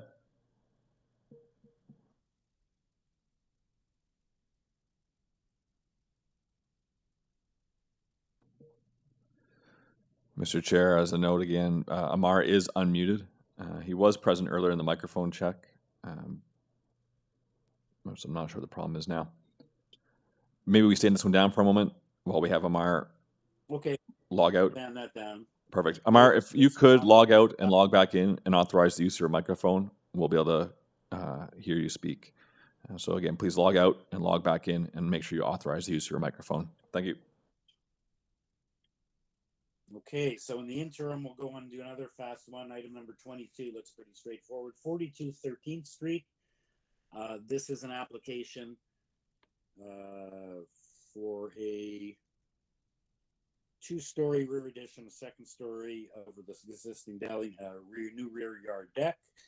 There are 3 variances. We have nothing on file other than the addition materials. We have a support petition with 4 signatures from 40, all very close. The agent for the applicant is Sal Creamy. Nothing on file. Welcome, sir. Good afternoon, Mr. Chair and committee members. Good afternoon, sir. Is there anything you'd like to advise committee members on? It's a very straightforward application. Only if there's any questions. Okay. Any questions, members, for Mr. Creamy, or is someone ready for a motion? If no one has any questions, be happy to make a motion.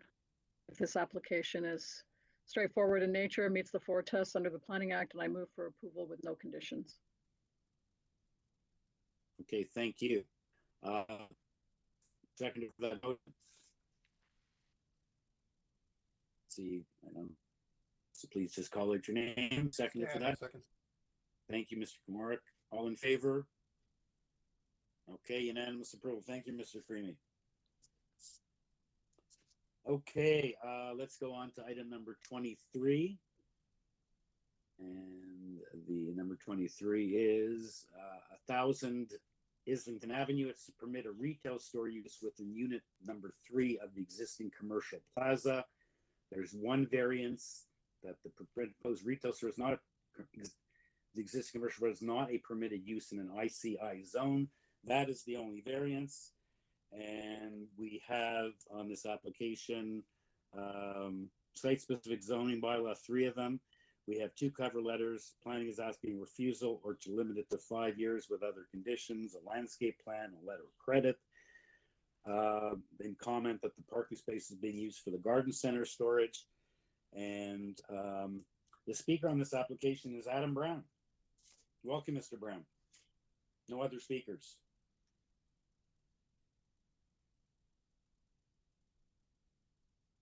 Sorry, I hit mute by accident.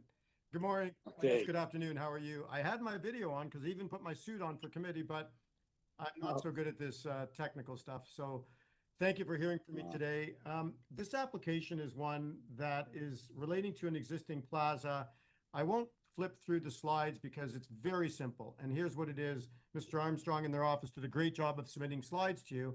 It's a plaza that's decades old. It has 5 uses: McDonald's restaurant, a wingporium. It had a Healthy Planet, which is a retail use in the space that we're speaking of, which is 588 square meters of the entire plaza, 2,747. It's got a Dollarama and a nursery. So you would think it's a retail plaza, which it is. And unfortunately, the zoning bylaw, which hasn't been updated to reflect what's there, has been varied for this site. In some of the uses, it was varied with no conditions of time. In this particular, and that was done in the Dollarama store right next door. For the Healthy Planet store, there was a 10-year time limit, and every time we'd have to come back. So what I'd ask you to approve today is the variance as submitted without the condition of 5 years, because while I love coming to committee and seeing everyone, I just don't think it's necessary. It's clearly minor. It's in a mixed-use designation. It's on Islington Avenue. And the only other question is, I mean, while we could live with conditions 2, 3, and 4, I don't really get it. The plaza exists. There's physically no change to it. Transportation signed off. Landscaping and forestry have signed off. I don't get why we'd have 2, 3, and 4 on changing nothing physically on the site. I'm in your hands. We can accept them, but it makes no sense to me. Okay, so the existing use, and you've mentioned all the tenant mix, they're all sort of the old, old ICIs now being used for retail Mr. Taylor and I, some experience with this and other applications, where it's clearly all retail. So what is the new use and what is the existing retail use? The existing use is a retail store, and the new use is going to be a new retail store. They can't get a tenant if there's a limitation. Like, it's impossible. So when we did the Dollarama back in 2012, after this was approved, the committee at that time said, yeah, we're not going to put a condition on. So I'm asking for you to do the same and not give us a condition so that we can at least lease it out to someone. Okay, so you don't have an existing. We had the Healthy Planet, and because we had the conditions, they weren't really going to reconvene back in the space, and we might try and get them back, but we just need it for retail store uses generally. That's why the limited periods are not very good, because retailers invest in a location. It's not like an industrial unit can go anywhere. And if they put time in fixing up the space in 5 years, they don't know if they're going to be there. The bank may not. Exactly. So, okay, so it appears this is the sort of a standard. This is the use. There's no one doing ICI there or industrial uses, and this is compatible with the existing Dollarama. Correct. Okay. Anyone else have any questions specifically about the whether we should be imposing these other conditions 2, 3, and 4, which Mr. Brown is requesting be removed, as there's no change being imposed? No, I think Mr. Brown put forward a very good argument for not putting any conditions on it. Okay. So does anyone have any other questions? Sorry. Yeah, I'm quite familiar with this retail shopping center for commercial plaza, which it always has been. I'm 73 years old. It's been there as long as I have. McDonald's Canada just spent, I don't know, I would say $1 million renovating their acre location in this mall. Exactly. And it always has been a mall, and it always will be. And I find a time limit inappropriate and unnecessary. Yeah. First of all, how are they going to invest if they want to improve the facilities and put money in leaseholds? And in 5 years, they may be out, or even 10 years. So, okay. So, Mr. Taylor, if you want to go ahead and make a motion, I'll be happy to second it. I move approval. I find this an extremely reasonable application. It meets the 4 tests under the Planning Act. I move approval without conditions. Okay, and I'd be happy to second that. Okay. Looks unanimous. Mr. Brown, do well. Okay, our Adam, do we have not Adam Brown, but Adam Wills? Do we have looking from item 21 back on the line at 29 NORDIN? Mr. Chair, they are not presently back on the call at this time, so I think they're still working through the log out process and logging back in. But when they do reappear, I'll let you know. Okay, members, appropriate time to take a break. Again, the next thing we'll coming back to start with 26 because 25 has already been deferred. Or 5 minutes, whatever. 5-minute break. Okay. Sure. 3:30. 3:30. Sooner we come back, sooner we finish. So 5 minutes it is.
Okay, we have quorum.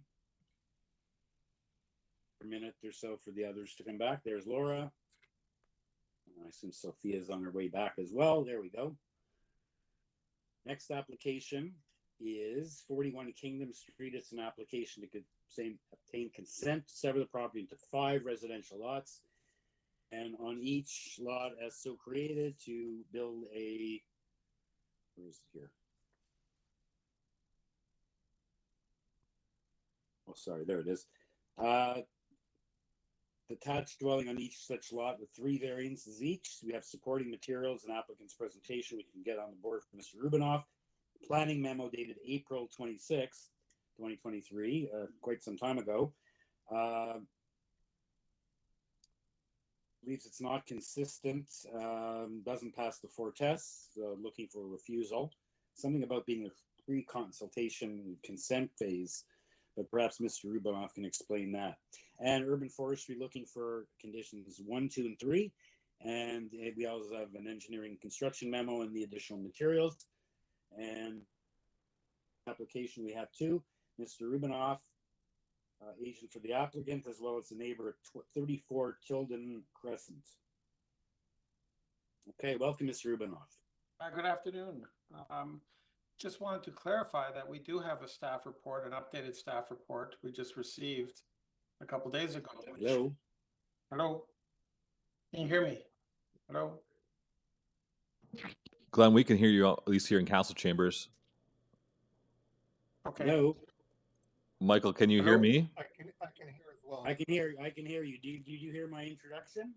Yes. Yep. Yes. Okay, so just waiting for Glenn Rubinoff. Glenn's here. Yes. Okay, Yep. hello, Glenn. Hi.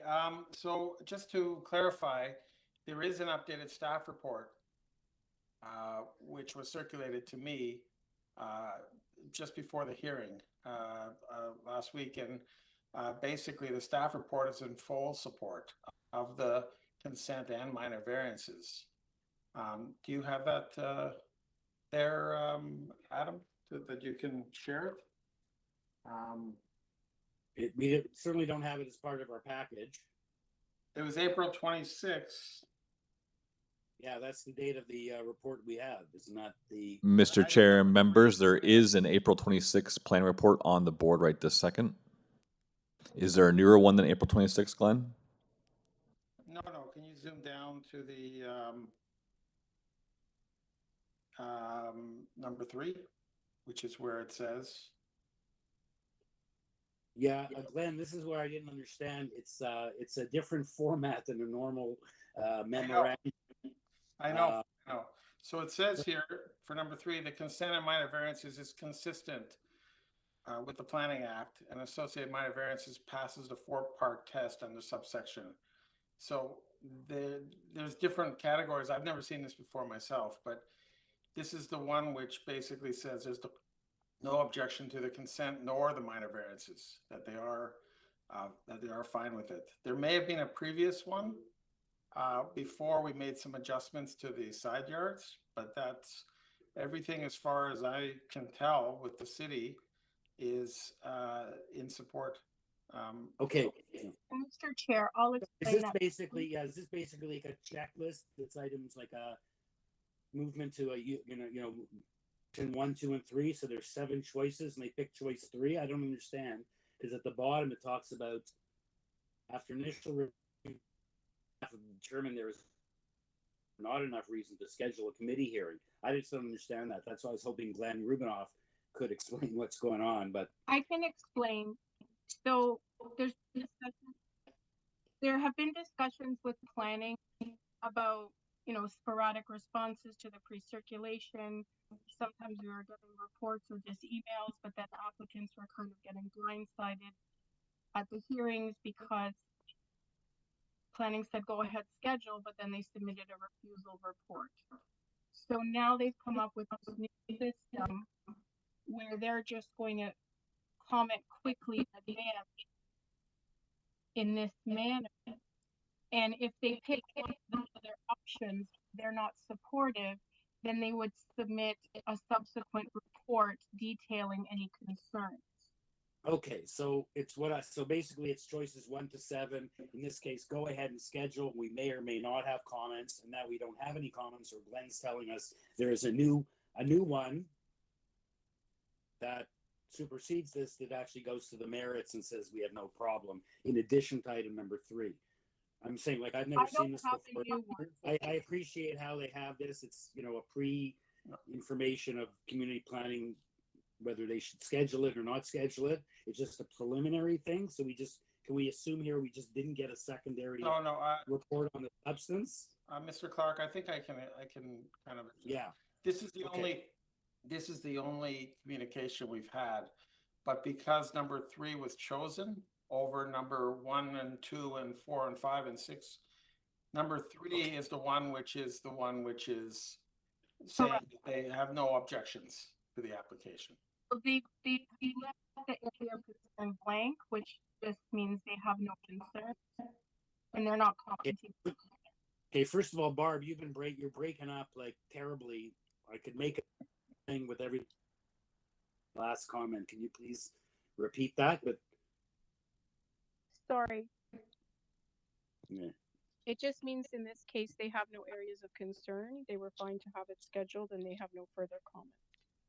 Right. Okay. So all I can say is, I don't know about the rest of you, I was today years old when I learned about this. Yes, they're very new. It's actually a good idea to let Mr. Rubinoff perhaps agree with me to get it started, and then they'll either come back with comments on the substance. There should maybe be my suggestion, another form to say further to that, we have no further comments, and that would have avoided this last 5 minutes. Okay. So I guess we have no comment, no concern from community planning here. Based on this was just a preliminary, and we can assume we have no concern on the merits at this point from community planning. Okay, so members, any questions, or is someone ready for a motion? Mr. Chair and members, there is an area resident on the call, so let's make sure we don't forget about them first. I forgot about that and all the excitement over this new type of a form. Okay, so let's hear from, does anyone have any questions for Mr. Rubinoff before we move on to the neighbor? Okay, so let's move on to the neighbor. Luis Loro at 34 Tilden Crescent. Welcome, sir.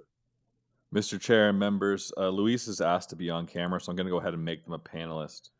Luis, you are a panelist now, so you're now able to start your video by clicking the Start Video button. I'll go ahead and unmute you. Oh, hi. Yeah, I didn't ask to be on camera, but it's okay. My dad and I are here. Our concern is the dispute over a piece of land. We are at 34 Tilden Crescent, so our backyard backs onto the existing property that's there now, which was the club.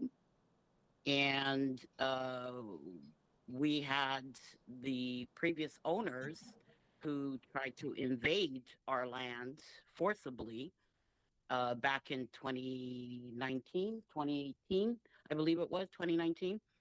And we end up having to get the police involved, and we end up having to get a lawyer. The dispute is over approximately 3.59 feet by 3.79 feet adjacent to the rear of the building. It's been enclosed by fence, actually 3 fences over a period of 37 years coming July 1st. Okay, ma'am, unfortunately, we don't deal with property disputes, so we're going to have to proceed with what's before us here. And well, I spoke to Andrew. Get involved because we're not dealing with property. We're not here acting as lawyers or surveyors. We're here to make decisions on proposals. So if there is some issue, let's I was told. Hear me out, please. Can you please go ahead. If this matter proceeds and it turns out that you own a piece of that property, then I'll have to deal with that. Okay, but okay, I'm only going by what I was told. I spoke to Andrew. I spoke to Andrew at Rubinoff Designs. Apparently, they were not aware of the situation. I also spoke to Angelica, who is one of I forget her last name now, but she was one of the people for the committee that sent us the letters, and she was the one that suggested that I bring this up. Okay. Well, you do have a lawyer dealing with this because we had a lawyer dealing with this. This is back in 20. sorry, this is back in 2019. And when our lawyer finally sent the letter to the previous owners, they never went through with it. They tried to invade the land forcibly, physically. And when we stopped them, we got a lawyer. Our lawyer pretty much told them that that piece of property has been in our possession for over 35 years. And they never wanted to go ahead with, I guess, in court to see whether or not they could get the land back. But apparently, according to the law, is that they can't after 15 years or 10 years of it being consecutively used. Okay. I assume you're talking about some kind of a claim for adverse action, or you've occupied it to the. That's for lawyers and judges to determine. But we'll hear from Mr. Rubinoff. He is here. You said you spoke to someone in Andrew in his office. We have Mr. Rubinoff presenting this application, and we will ask him. He is a professional planner, and he has. So I can appreciate that what he tells us is going to be the veracity of what he tells us. So he is a professional planner. So let's hear with Mr.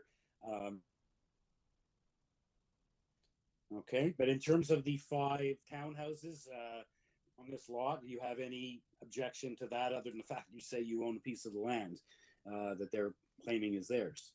Well, no, I mean, that is the only thing that we're concerned about, because we don't want them to turn around and, again, physically invade into our land, which we now, as far as the lawyer is concerned, as far as the law is concerned, to turn around and I think it's something about assertion of right to a quit claim deed for the. Okay, so let's hear from Mr. Rubinoff. But I said this is the Committee of Adjustment, and we will have to make our decision on a set of assumptions that the lot shown to us on the survey is correct, and if there's some claim of adverse possession, it can proceed on its own. So let's hear from Mr. Rubinoff. Thank you, ma'am. Does anyone actually have any comments before we, or other questions for the speaker before we go back to Mr. Rubinoff to try to let us know what the and ma'am, can we get your name? You said you're there with your father? It's Katya. It's Katya and Lewis. It's Lewis. It's under Lewis and Maria Lauro. Louro at 34. Yeah, I have the last name. Just wanted to know you're not Luis. No, my dad is here. He doesn't speak very good English, so I usually translate for him. I just want the minutes to correctly reflect who is speaking. So your name? Katya, Katia, same last name, Laura. Okay, thank you so much.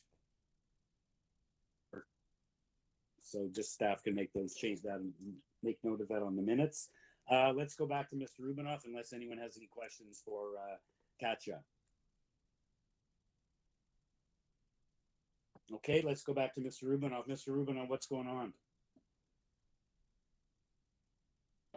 Hi, thank you.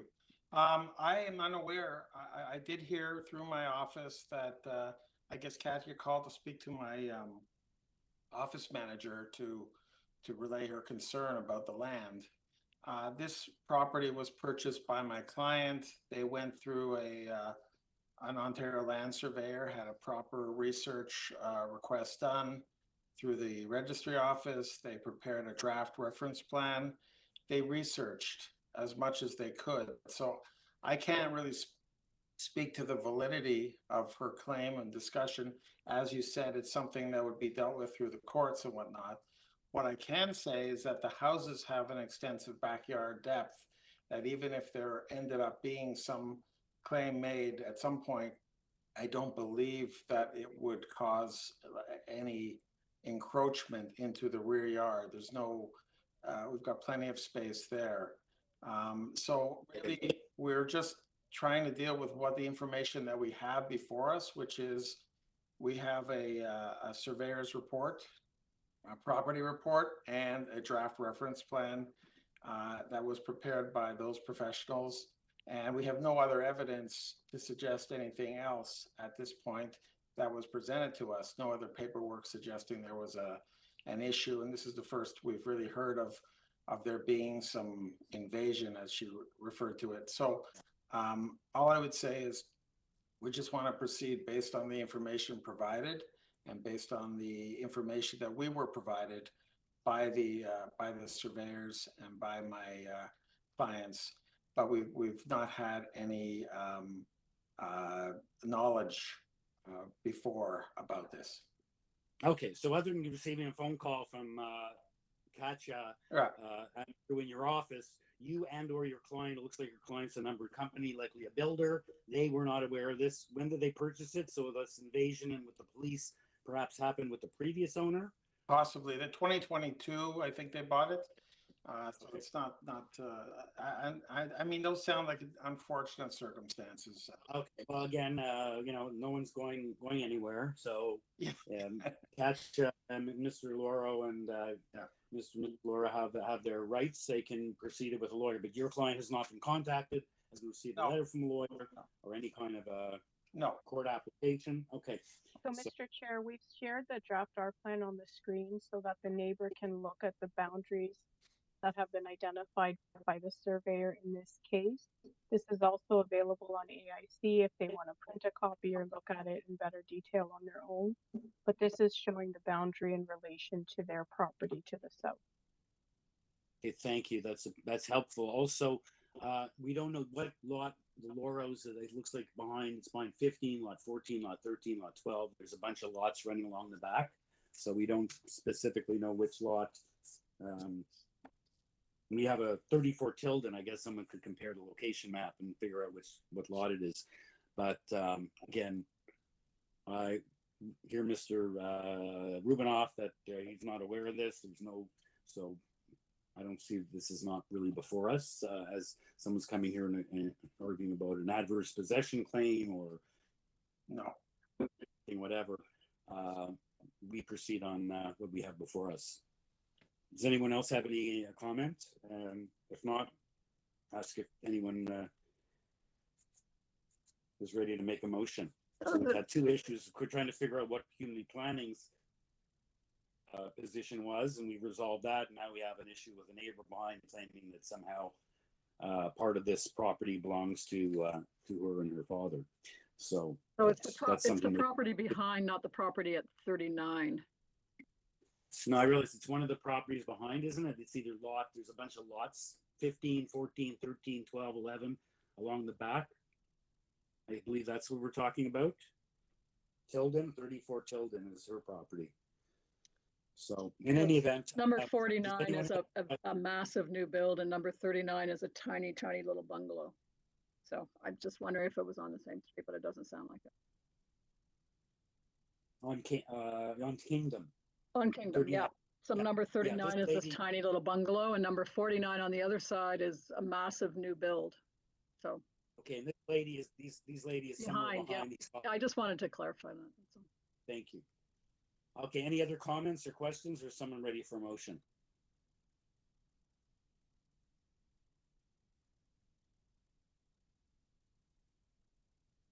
Mr. Taylor. Thank you, sir. First of all, with respect to the consent, I'm satisfied that the lot sizes are consistent with the lot pattern in this area. And I move approval of the consent subject to engineering and construction services conditions, plus the standard conditions of consent. With respect to the minor variances, I find them to be minor and in keeping with the other tests under the Planning Act as well. I move approval of all the variance applications subject to urban forestry conditions 1, 2, and 3. Thank you, Mr. Taylor. Seconded for Mr. Taylor's motion. I'll second that motion. Thank you. All in favor? Okay, unanimous approval. Thank you, Mr. Rubinoff, and thank you, Katja. We approve this application. If you have some rights, I suggest you pursue it with a lawyer and do so sooner than later to assist us to determine if you have some claim. Okay, our next application is item number 26, 155 Lakeshore Drive. This matter, we're into deferrals of previous applications, so this matter was deferred on the June 30th, 2022 hearing. It's to maintain the existing building. And then planning says, and an additional dwelling unit in their report, which is not in the purpose of the application, so I just draw that attention to staff. We have 6 variances. Their landscape plan, transportation, planning has a condition of approval. They want an LC to secure landscape works. Transportation has conditions of approval. And in the addition, we have the minutes. It was deferred to consult with planning when it was last here, June 30th. The speaker on this application is Josie Tavares. Mr. Chair, I want to bring to your Well, we attention have that there is an paper. area resident, but they are not present on the call at this time. We did make contact with them a little bit earlier in the day and helped explain to them the login process, and yet they still have not joined. Okay, that's neighbor 130 Lakeshore Drive. Okay, so let's hear from Josie, who looks like she's the only speaker on this. Good afternoon, committee members. The subsequent application, item number 27, is also my application, and the remarks that I will make, because the 2 applications are so similar, so what I will say will apply to both of those applications. Oh, okay. Okay, so Yeah. we're going to hear these together. The 765 Browns line. That's correct, yes. Both are owned by so- InterRent REIT, and I'm the applicant on both, and very similar in nature. Okay, yeah, this is also to legalize and maintain the existing building. There are 8 variances. Yeah. Variance 1, there's an explanation. I was asking if you could give an explanation what AU means, and See- 95.4 per unit. So we also have a landscape plan, planning, transportation, and the materials from the previous hearing. And it's good. We're going to deal with both these together. So we're going to. Mr. Chair, we do. Transportation has more conditions on the second application than the first one. Yeah. They have 5 conditions on the second one and only 3, I think, on this one. Mr. But Chair, essentially- I'd like to bring to your attention there is an area resident on the call for item number 27, so maybe we should stick to hearing these completely separate, one at a time. I see we have a neighbor from, no, that's the a tenant in the building. Oh, we can just have them weigh in at the same time. Let's deal with them together. And we can let the tenant in the existing at 205, whatever their concerns are we can hear them together and hear that together, okay? Sure, that'd be great. If there's no, see why we have to separate them. So go ahead and make your combined comments on these applications, Josie. Thank you so much. So I'm Josie Tavares. I'm a planner and I work for CLV Group Developments. So I'm representing InterRent REIT. So this application is seeking some variances to allow for additional units in the existing buildings. So we're looking for 2 at Browns Line and 1 at 155 Lakeshore Road. So since the deferral last year, I have been working with planning staff on some property improvements. So they were looking to secure some great stuff for the property through this process, some of which include, the garbage relocation and screening, landscape improvements, a ramp at Browns Line, and an accessibility space at each property. So InterRent's company model always is to continually maintain and update their buildings. So some of these improvements that I've mentioned have already been installed, and the remainder will be completed following this meeting. These variances that we're requesting are mainly a result of the zoning bylaw changing over the years.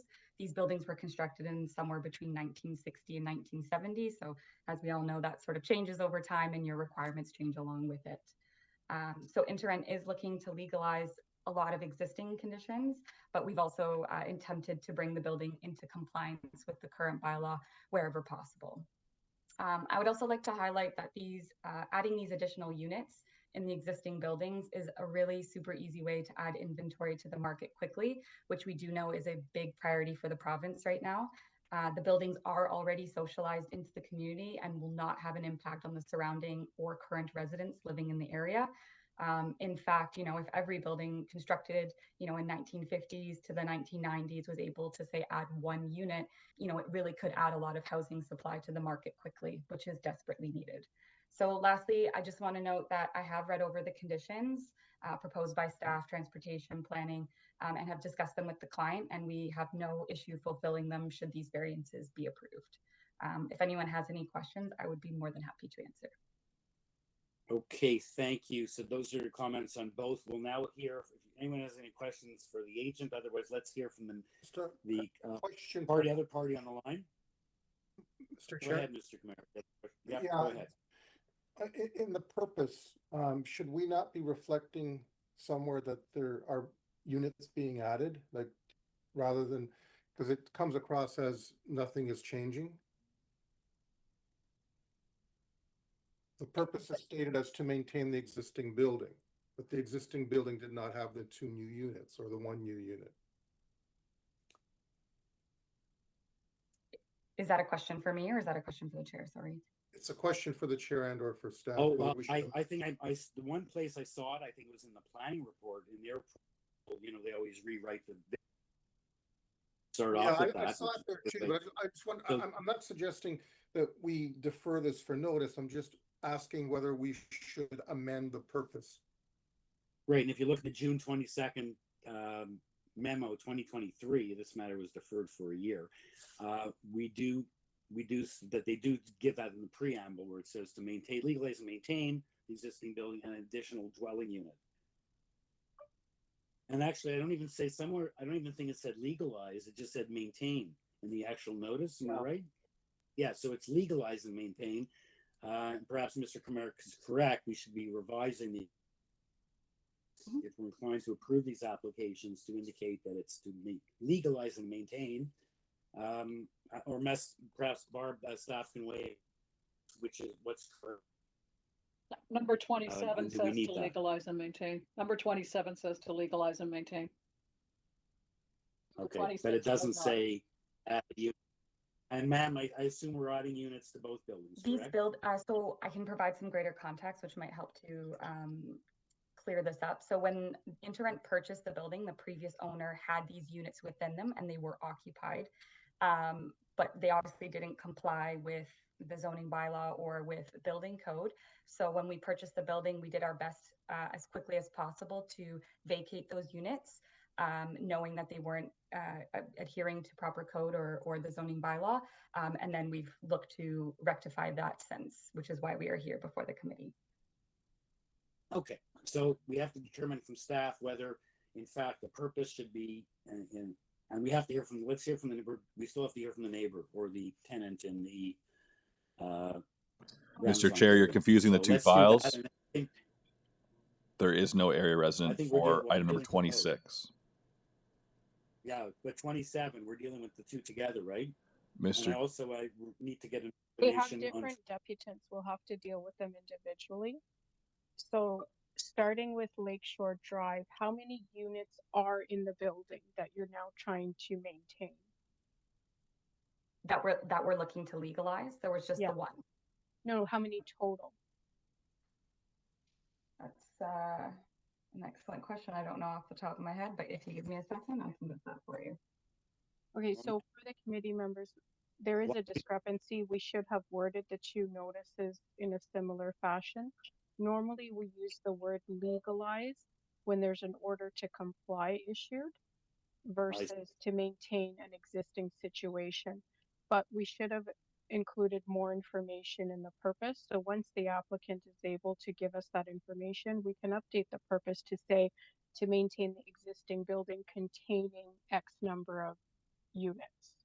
That way it's clear in case others get added down the road or something else happens, what today's standard is before the committee. Perhaps this should have been done when the application came in, but I guess it didn't. So we not only want to clarify that the first application, the purpose says, and adding an additional dwelling unit, also to give a number so that it's a snapshot in time to know how many. Yeah. If in the future, otherwise no one's going to know how many there were. And does one unit make it 3 or does it make it 12? So someone has, it's probably unfortunately, it wasn't done earlier. It should be done now. It appears that planning, since they're only looking for LCs, the secure landscape works, and we'll hear from the applicant whether that's okay, that they are okay with applications. And I had a question about what variance 1 meant in 27, but let's deal with 26 first and then move on to 27, if that seems to be simpler. Different number of variances, 6 versus 8, and we have a speaker, a deputant on the second one and not the first. So I thought we could do it together, but it seems like staff, and maybe it's logical we do it separately. So we're on 26. Different speakers for the two items. Exactly. So this one, 26 We don't have the speaker at 1:30 Lakeshore. Adam has advised, so we only have the one speaker for that. So let's bring that into committee and make a decision on Well, that. if Ms. Tavares can please tell us how many units so that we can update the purpose. Yep. I will definitely, as soon as I get it, I'm just emailing my team as we speak, just to get that number. So I will certainly inform as soon as I receive that information. Okay, because we'll need that for item 27 as well. And if I may ask one question, is that something, do we need that ASAP at the moment, or is that something that would? Before the committee makes a decision. Okay. Because they're trying to update the purpose. And we should probably stand it down while. Yeah, why don't we stand these two down? And then we'll come back to Yeah, and again, if you look at while you're doing that, if you look at the planning report for 765, it actually says to legalize and to maintain the existing apartment building, which includes 2 non-legal dwelling units located in the ground level. So it's very specific. That's the number 27. And that's not what the application says. So it says merely to maintain or to legalize and maintain, right? This one says 27 to legalize and maintain. It doesn't talk 2 units or anything like that. So there's a problem with the notice. I don't know. I'm asking staff, is there a problem with the notice? I don't think so. We just haven't given you enough information. So where did community planning get that extra wording for their memo in their preamble when they set out the variance?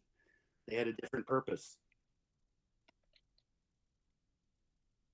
Anyway, I think perhaps we need to get this, and it's legalized and maintained. So perhaps we should defer this so everything can get cleaned up, and we get what should have been there in the first place. What does everyone think about that? Well, they've waited a year to get back on the agenda. Perhaps the public could be confused by this because it doesn't say that. Someone could say, well, it said to legalize and maintain. It didn't say about adding 2 more units or doing this or that or how many total units. That's very true. And there's no hardship to anyone because it's maintained. It's not like someone's waiting, chomping on a bit to get their building permit and get building,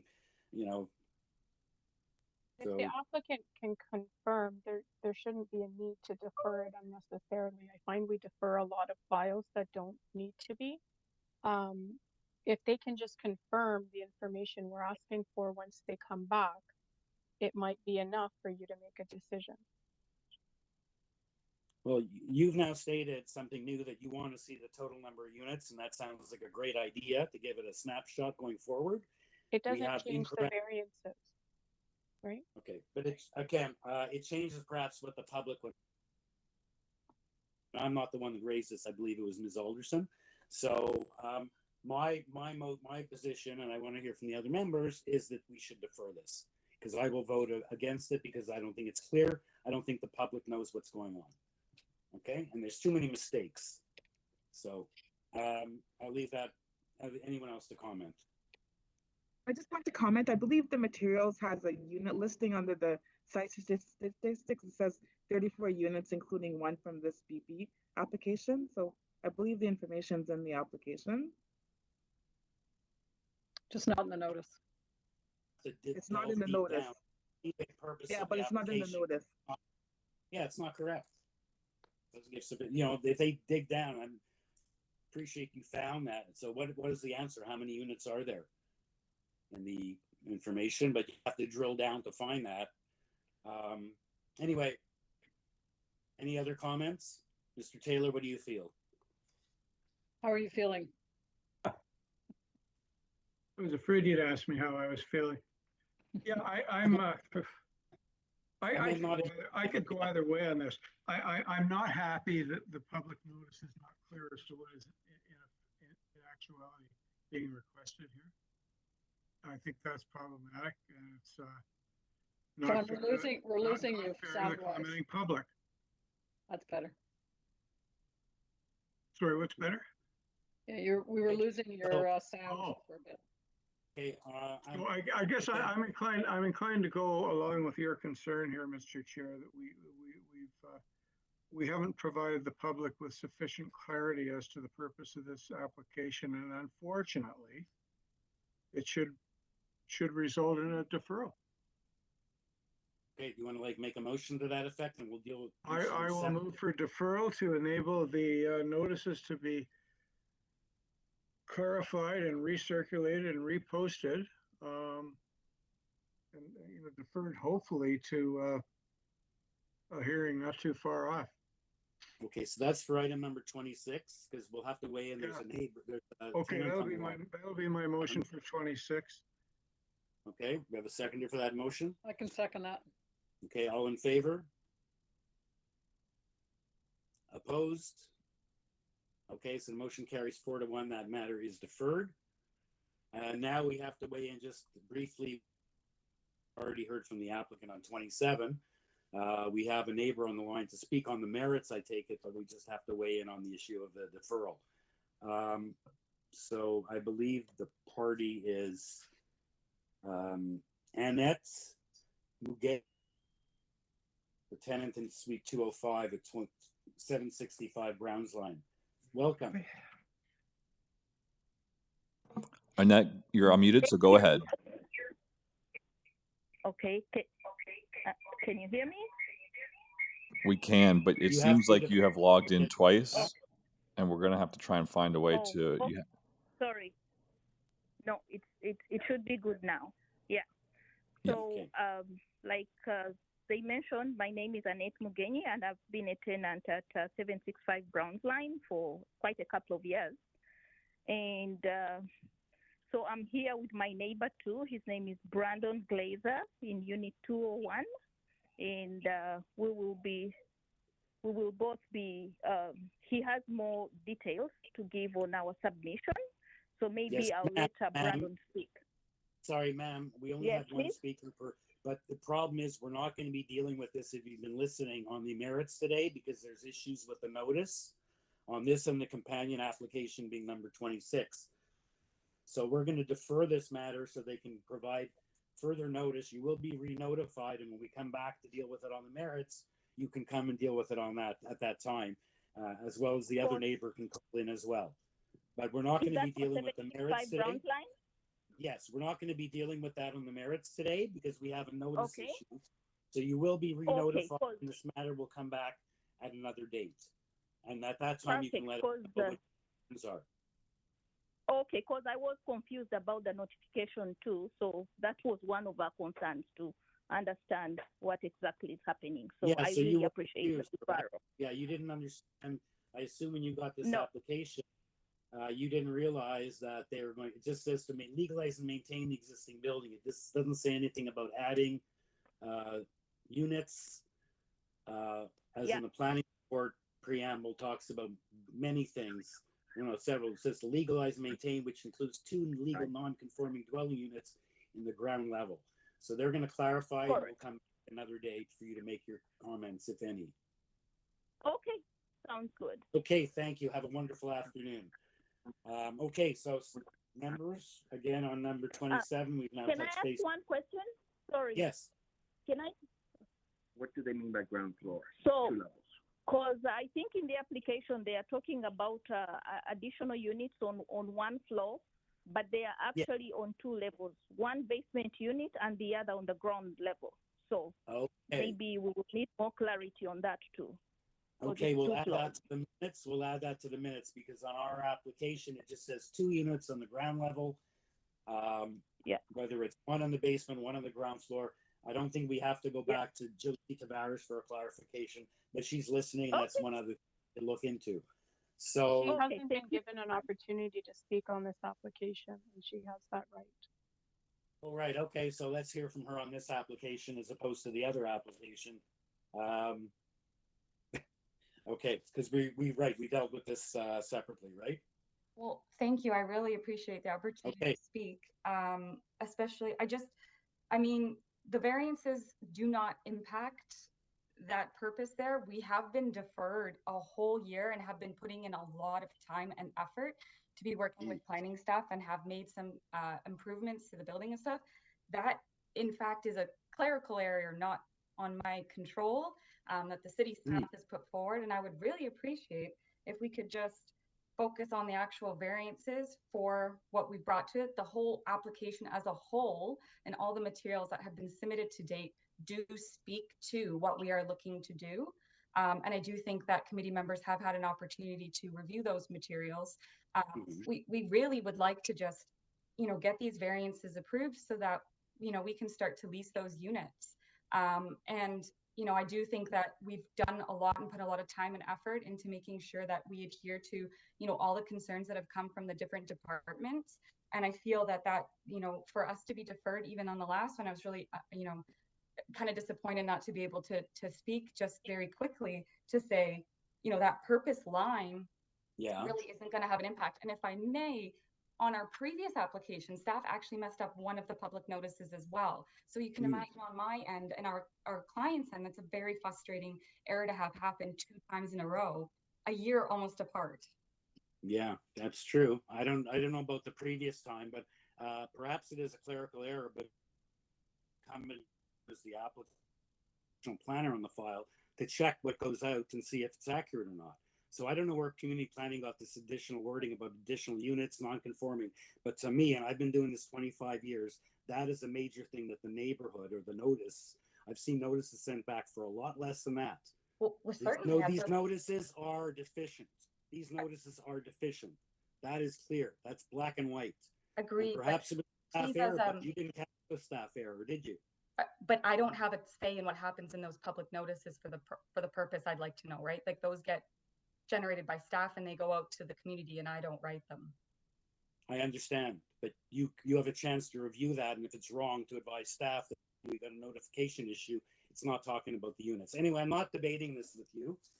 You've had what you've had the right to say what you have to say. I don't know why it took a year for you to get back here. Hopefully, this will be done relatively easily, and you should be able to get back on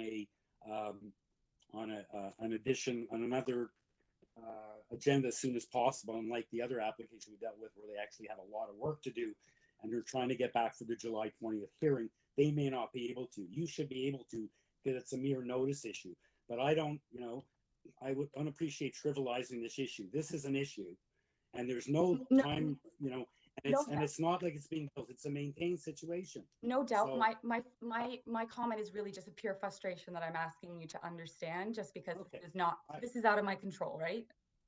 Yeah, I don't know about that. You could have found the error and advised staff in time to have it re. Well, I really don't appreciate you saying I'm a professional planner and that I'm not doing my job. That's really unfair of you, and I think you should. Saying, but if staff makes caught the mistake, right? So anyway, does anyone else have any questions or comments for the applicant? And otherwise, let's have a decision.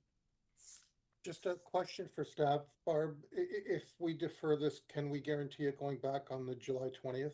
No, July 20th has been closed. We are mailing those tomorrow.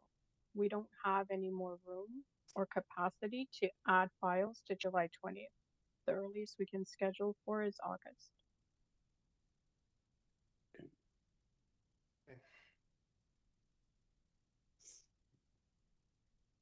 It's a maintained situation, and the notice is deficient. That's clear.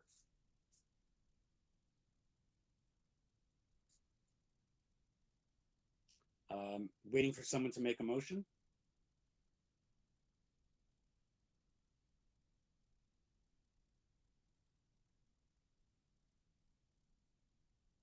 I lost everyone for a second. Don Taylor's making a motion. Okay. Regrettably, I'm absolutely determined that the notice is insufficient and it needs to be clarified for the benefit of the public. And I move deferral to the next available hearing. Okay, thank you, Mr. Taylor, for that motion. Do we have a seconder for that motion? I don't have a visual on anyone, so please. All right, Stan, I'll second. Okay, thank you, Mr. Merrick. All in favor? Unanimous. Okay, the only one I can see is me for some reason on the clock. Okay, so thank you to neighbor. Thank you, Josie Paris. I'm sorry if didn't mean to offend you. I'm just stating the obvious that there are just too many issues going on with these two applications to just push it through. And so we have deferred. Okay, so the next item is item 28. 28? Yes, 28. This matter was deferred from the March 9, 2023 hearing for Belvedere Boulevard. It's to construct a new detached garage in the rear yard with a garden suite. There are 8 variances. There's 2 letters of opposition. And Urban Forestry is looking for condition number 2. And the speaker is Andrew Arsenault, the agent, as well as we have the neighbors from 8 Breezewood Drive and 1002 Royal York Road, registered subject to Adam's confirmation. Mr. Chair and members, the agent is not present on the call. We have been trying to get a hold of them, but they are not present. Maybe we stand this one down for a few more moments? Because the area residents are present on the call at this time. The area residents are not? They are present. They are, but the applicant isn't. Correct. Okay. And something here about planning. Do we have something from plan? Anyway, we'll wait. We'll hold it down, I guess. We'll deal with it when we deal with it.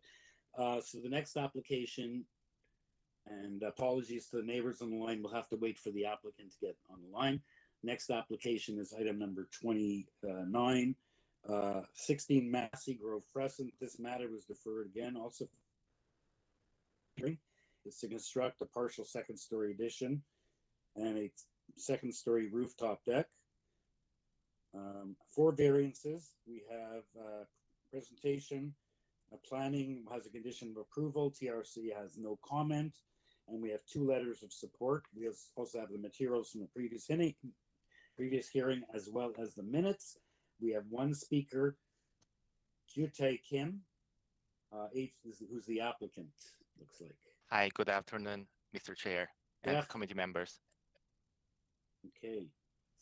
You're the agent or you're the... Yeah, I'm the agent, to represent the owner of the 16 Massey Grove Crescent, Okay, so straightforward application. We have 4 variances, and we have your presentation materials if we'd like to put them up on the board. And I don't know if you'd like to give us a 1-minute presentation, a brief presentation on this. Actually, I prepared a 5-minute presentation, but I'm gonna make it like a brief, just probably 1 minute and 2 minutes. So thank you. Okay. So basically, we are here to ask for the relief to the subject property, which is currently 1-story single-family dwelling, backsplit house, having a huge slope from north to south. That's the unique condition. And then we are proposing a partial second-story addition and a second-story rooftop deck. Our aim is to create a cozy and spacious living space for this wonderful family.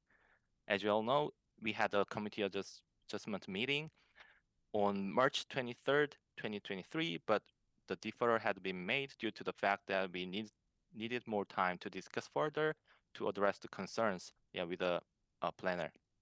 In the result, the revision has been created to eliminate the maximum height variance and also mitigate the main wall height variance by incorporating a pitched roof for the front main wall and scaling back the rooftop area with a condition recommended by a planner.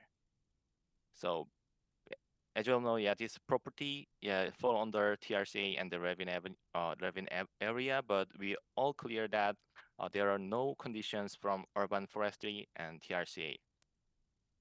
And then the variance number 1 and then 4 is triggered by because of the grading of the site plan and grading of the grading. So hopefully you understand like the condition of the lot, slope of the lot. And then variance number 2 is triggered due to the fact that the box window is being proposed. If we exclude the box window projection, then the building length itself would be 17.61 meter, whereas the permitted maximum building length is 17 meter. And then lastly, variance number 3 is for the second-story rooftop area.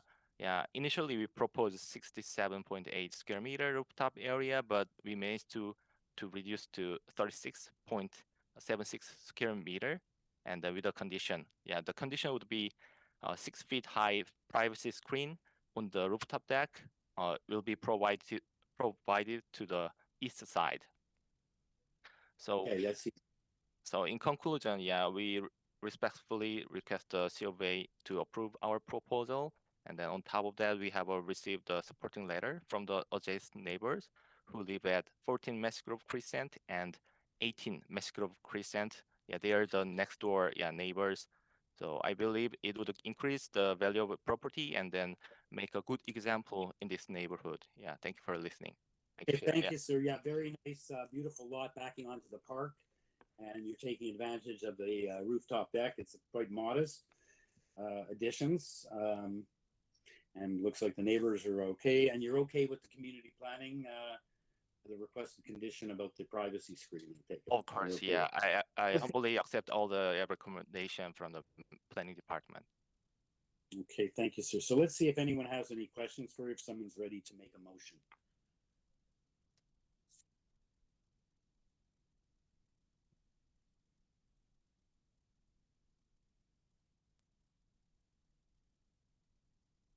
Mr. Komarek? I'm good with the motion if there's no questions. I believe the application meets the 4 tests and is desirable.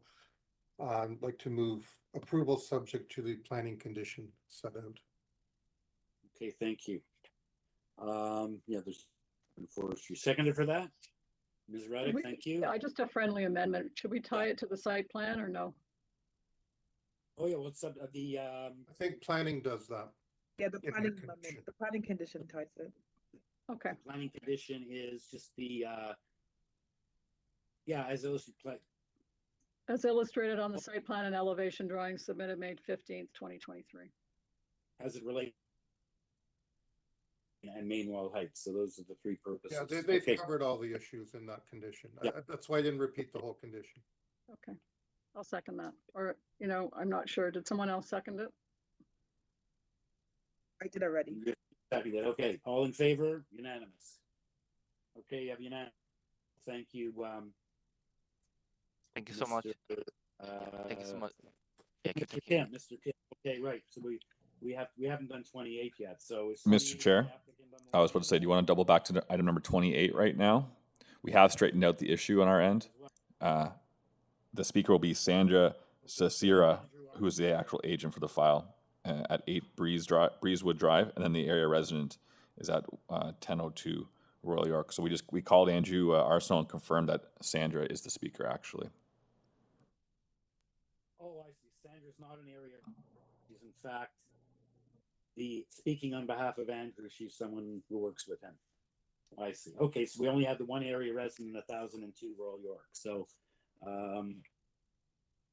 I guess we already introduced this, or I might as well introduce it. So we do have the one neighbor on the line. So this is an application, and we do have some materials filed on this. So this is 4 Belvedere Road. Construct a new detached garage in the rear yard with a garden suite. There are 8 variances, and we have 2 letters of opposition. And urban forestry looking condition number 2. And planning is, I think, okay. What did they say here? What did they say? Something about, I don't understand. If you can explain what the planning situation is. Do we have a memo here or just a bunch of emails back and forth? So perhaps we can hear from Mr. Arsenault on that. Planning is still opposed to it. Oh, I guess it was from the previous. You have to go back to the materials from the previous hearing. Yes. This was a deferred. We have to look at this hearing to get the planning report, which still stands, which is a refusal, correct? Yes. Okay. Now at least I'm straight. Yes, we have the February 27, 2023 negative staff report, and we'll just turn it over to to Sandra on behalf of the agent Arsenault, and then we'll hear from the neighbor. Sir Chair, council members, thank you for the opportunity to speak to this proposal. My name is Sandra Cicera. I live at 8 Breezewood Drive, and I am speaking on behalf of the client. She's lived in the, can I start my or do you have questions for me? I think we should get a little presentation from you. We do have another on the line. Perfect. Thank you. My client has lived in the area since she opened her practice on Bloor in 2006. My client has renovated the existing home without adding any square footage or changing the facade. She put a new kitchen, new bathrooms, walk-in closet. The existing home is perfect for her and her 2 children. The proposal in front of you is for a garden suite. The Laneway House garden suite of the suburbs does not currently exist. Therefore, it cannot be part of the character of the neighborhood. In February 2022, Toronto Council adopted the official plan amendment 554. What City Council has set forth is to redefine what a neighborhood is, to allow and to encourage development. The specific language was to simplify and to help facilitate. It falls to this committee and to people like my client to meet the mandate for the new and effective housing. If I could ask planning to, staff to put up the Google Maps that I submitted on March 6th. The subject property outlined here as soon as they get it up. There is a 2-story home, a 1-story addition, and the existing garage at the very back to the left is highlighted. Steps to Royal York, wonderful amenities. This is what we believe is exactly the development that's set out in 554. The existing single-car garage is 349 square feet, positioned at the end of the driveway. The garden suite was intended to flank the back of the property. In our scenario, we're proposing to put a 2nd story on an existing 1-car garage. This has triggered so many variances, not because what we're asking is outside of the parameters set out in the bylaw, but because the most logical placement for the suite is over the existing garage. OPA 554, Section 3, we will maximize the majority of the rear yard as open space. At first pass, planning suggested rotating the suite. This did eliminate a few variances. However, it negatively impacted the open area of the backyard and did not improve any other existing condition. This is the perfect example of where this committee can use their discretion to determine that in this case and on this specific lot, eliminating a variance does not meet with the spirit of 554. Why won't you comply? Variance number 1 is existing. Variance number 2, also existing. Variance number 3 is an existing condition. The garage is 2.57 meters from the breast of the chimney on the 1-story addition, which only spans part of the existing house. The variance exists to mitigate massing. A true measure would be the distance from the 2nd story of the existing house to the 2nd story of the proposed garden suite, which is 8.07. 8.07 would eliminate variance 3, 4, and 6.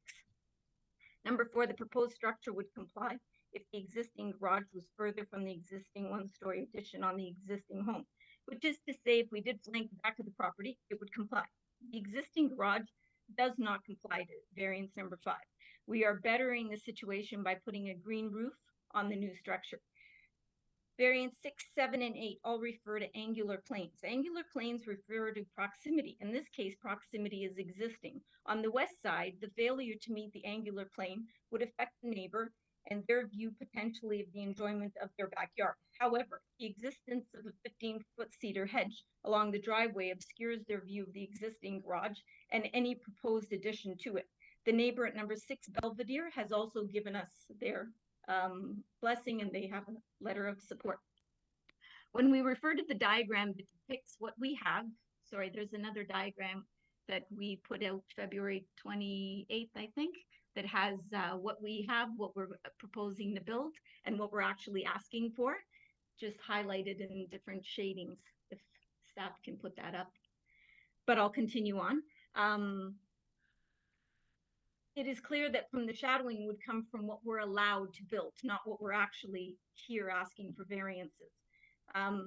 Community planning has cautioned any new garden suite proposal carries significant weight in establishing neighborhood precedent. It is my understanding that this committee does not look at precedent, but rather each proposal on its own merits. This is why this forum exists. However, under OPA 554, there is a proviso regarding garden suite monitoring, and they are going to review it 2 years or 200 permits.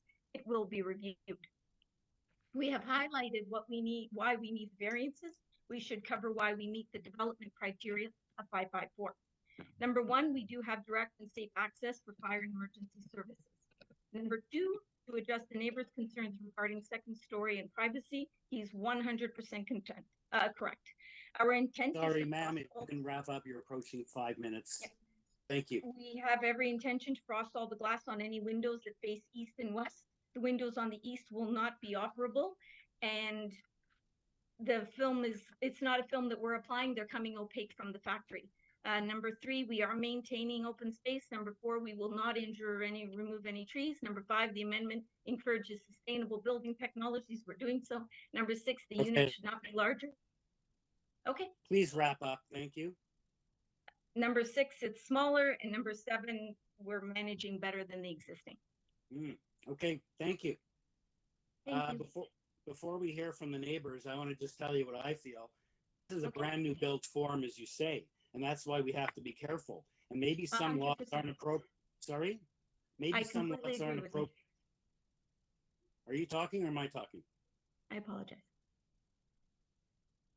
Maybe some lots written a very good report talking about you don't meet any of the criteria, any of it, and maybe that's just, and your answer is, well, it's an existing condition. Sorry, the addition is too close to the garage.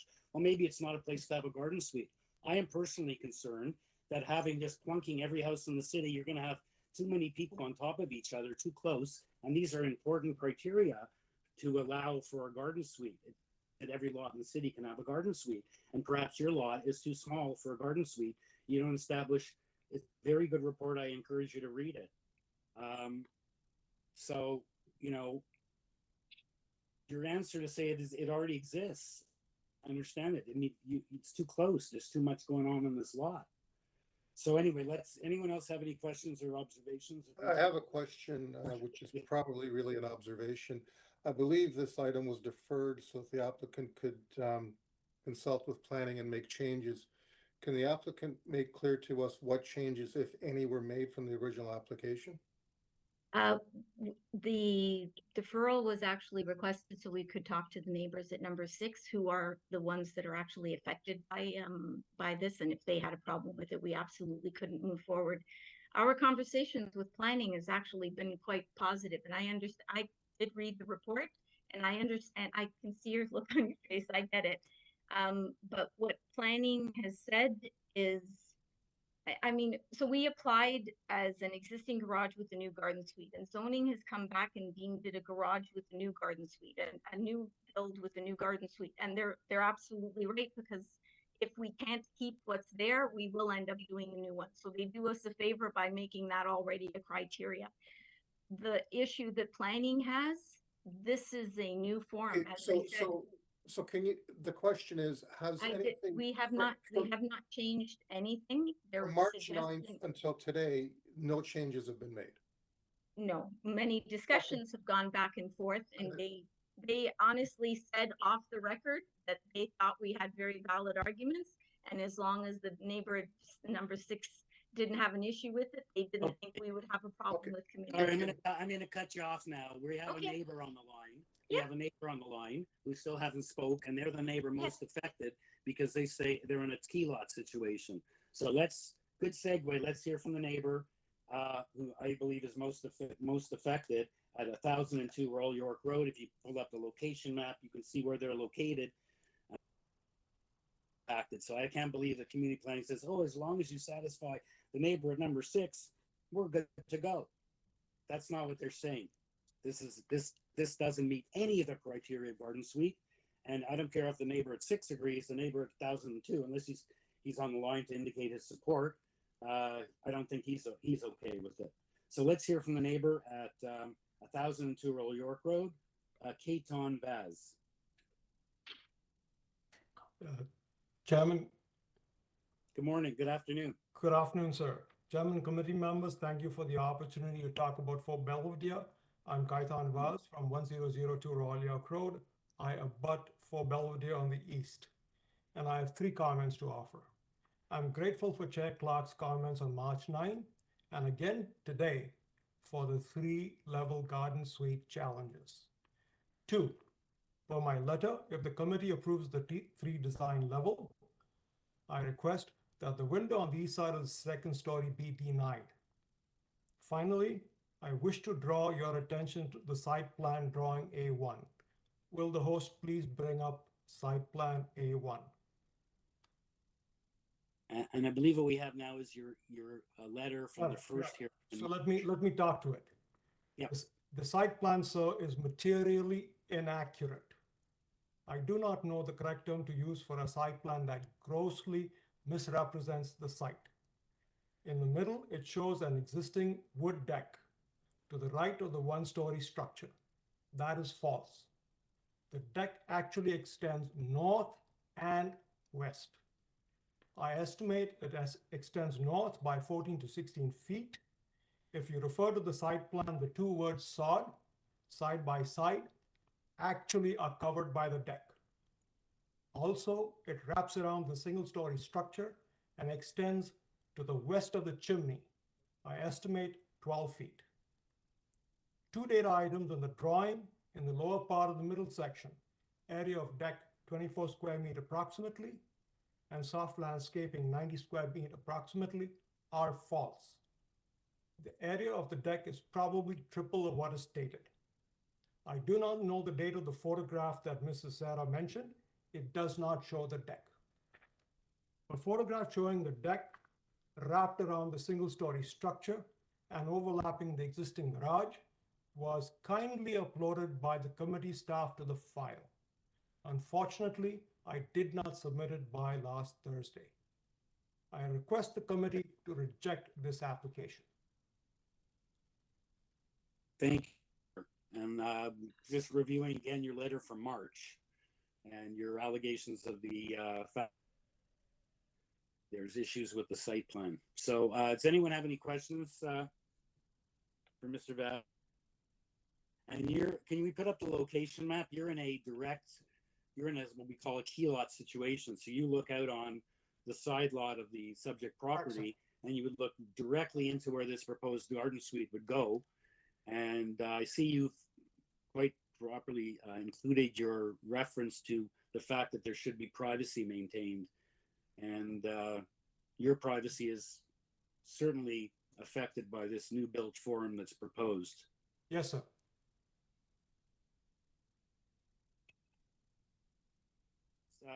Mr. Vaz, or we'll go back to Sandra for her rebuttal.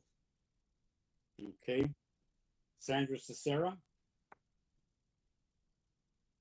The picture that he actually uploaded, and it is on the web. If you look at it, I don't know if it's not in your package, but they did upload it to the web this morning. Is a picture that Mr. Vaz took from his upper windows into my client's backyard, and it does show a deck that needs to be removed in order for us to put the water pipes and such for the actual new build. So that deck's getting removed. The site plan, as you know, I have to adhere to what's on that site plan. So I realize he thinks we're being devious, or he thinks, I don't know. I don't know. It's the second time I've been called a liar since this session started. Mr. Clark already suggested that we didn't have the conversation that we had with planning, and now Mr. Vaz, who I did speak with personally, is having, and the other neighbor, which was 104 Royal York, she has just presented her, she's not an actual against it, she just asked that we make the windows opaque, which we were making anyway. What did I say that you lied about? You suggested that I did not have a conversation with planning in which they said that if 6 Belvedere was fine with it, the angular planes was their biggest issue with us, and lot lines. Lot lines have always been an issue with committee, as they should be, as they absolutely should from be. the report, they're telling you off the record they have no problem with this application, right? The We're report talking that they did back we're in March, talking about many conversations that we've had since. They did not go back and redo the report. They said they couldn't redo the report. Okay, what about the neighbor at 1002 who's coming listening? Does he not have? They weren't concerned about the effect of the. I really wish he had gotten that picture that he posted in before, so that you could look at it. If you see what he can see from his second-story windows looking into my client's backyard, I think we'd be having a different conversation right now. And if you look at the actual Google Maps that I put up, his house is 2 times the size of anybody else's and extends back past 1004 a good 20 feet if you actually look at the Google Maps. So I'm not saying Mr. Vaz doesn't have an argument. I'm saying Mr. Vaz has his argument and we genuinely have ours. If we build what we are allowed to build. Sorry, because it's we're losing you there. I apologize, sorry. Sandra, we're losing you. We lost you. If we build what we're actually allowed to build, what planning asked us to change the drawings to, which would be to move it back and to the left, so to the right, sorry, to the east, that would actually impact him more. Can you hear me? Sandra, we can hear you fine here in council chambers. I'm just wondering if the chair is having some connectivity issues on their end, but we can hear you loud and clear over here in council chambers. Possibly. Okay, so should I keep going or no? Please. I just got cut off. I haven't heard you for the last 30 seconds. I don't know if anyone else did. I can hear. The panel. So, anyway, I don't know what Mr. Vaz, the size of his lot has to do with anything, but in event, any follow-up questions or for a motion? I just want to make a comment. I guess it could have been a question to Mr. Vaz, but I chose not to do it. But to make the garden suite more compliant, it would actually be closer to 102 Royal York. And so I agree with what the applicant is saying. The non-compliance that planning is speaking to has to do more with the western neighbor as opposed to the eastern neighbors. Thank you. Do we actually have a letter of support from number 6? Yes, you do. Is it in our? Number 6 and number 1004 both have letters of support. Is that in the original materials in March or in the newer materials? Sorry, I'm just asking, where is that? It should be in your original file because it's sitting in when I go online, I can find it easily. So it should be in your. Obviously not in March because that's what you Correct. said you deferred in order to, yeah, okay. To So talk to the Matt, neighbors. does anyone else have a copy of a support letter from number 6? Okay, ma'am, sorry, we don't have that. But you know, to me it comes down to the fact it's a new build form. You got 8 variances. It's from Joyce Wilcott. It's just not a big enough lot. It's not a big enough. My lot for garden apologies suite. if I can interject. Joyce Wilcott Yes. on March 7th. It went to Adam Borsella and Elisa put it up. So it's under the file number and it's, if I can read it to you while they find it. Please. Hello, committee members. We are the residents of number 6 Belvedere Boulevard. Sorry, it's up to Mr. Chair, the letter is up on the screen. Okay, it's a little small, so I can't read it without bringing my laptop up to my face.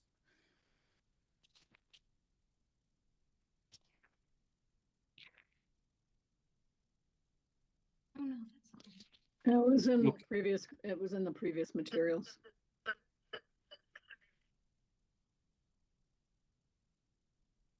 It's a bunch of questions, right? No, there is an actual letter and it's part of that.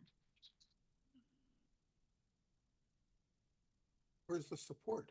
I can't see the top of the letter for a date, but it says, hello, committee members. Yeah, sorry, that's not the one. That was her original letter and that's the one we deferred to talk to her about. Mr. Chair, just give us a minute. We're just pulling it up now. Thank you. Thank you, staff. I appreciate it. I thought it was in there. Well, and there's another one from Mary Kumantas that I went to go speak with her. She's going to be away. So she said, hi, I'm a neighbor interested in this matter. I was put over and I have not heard from committee about a new schedule date. The architect for 4 Belvedere dropped by and she says, I have no problem with it as long as the windows are opaque. This would satisfy our concerns. A reply confirming receipt. And this is up Why as didn't well. we get this material? I don't know. I don't know.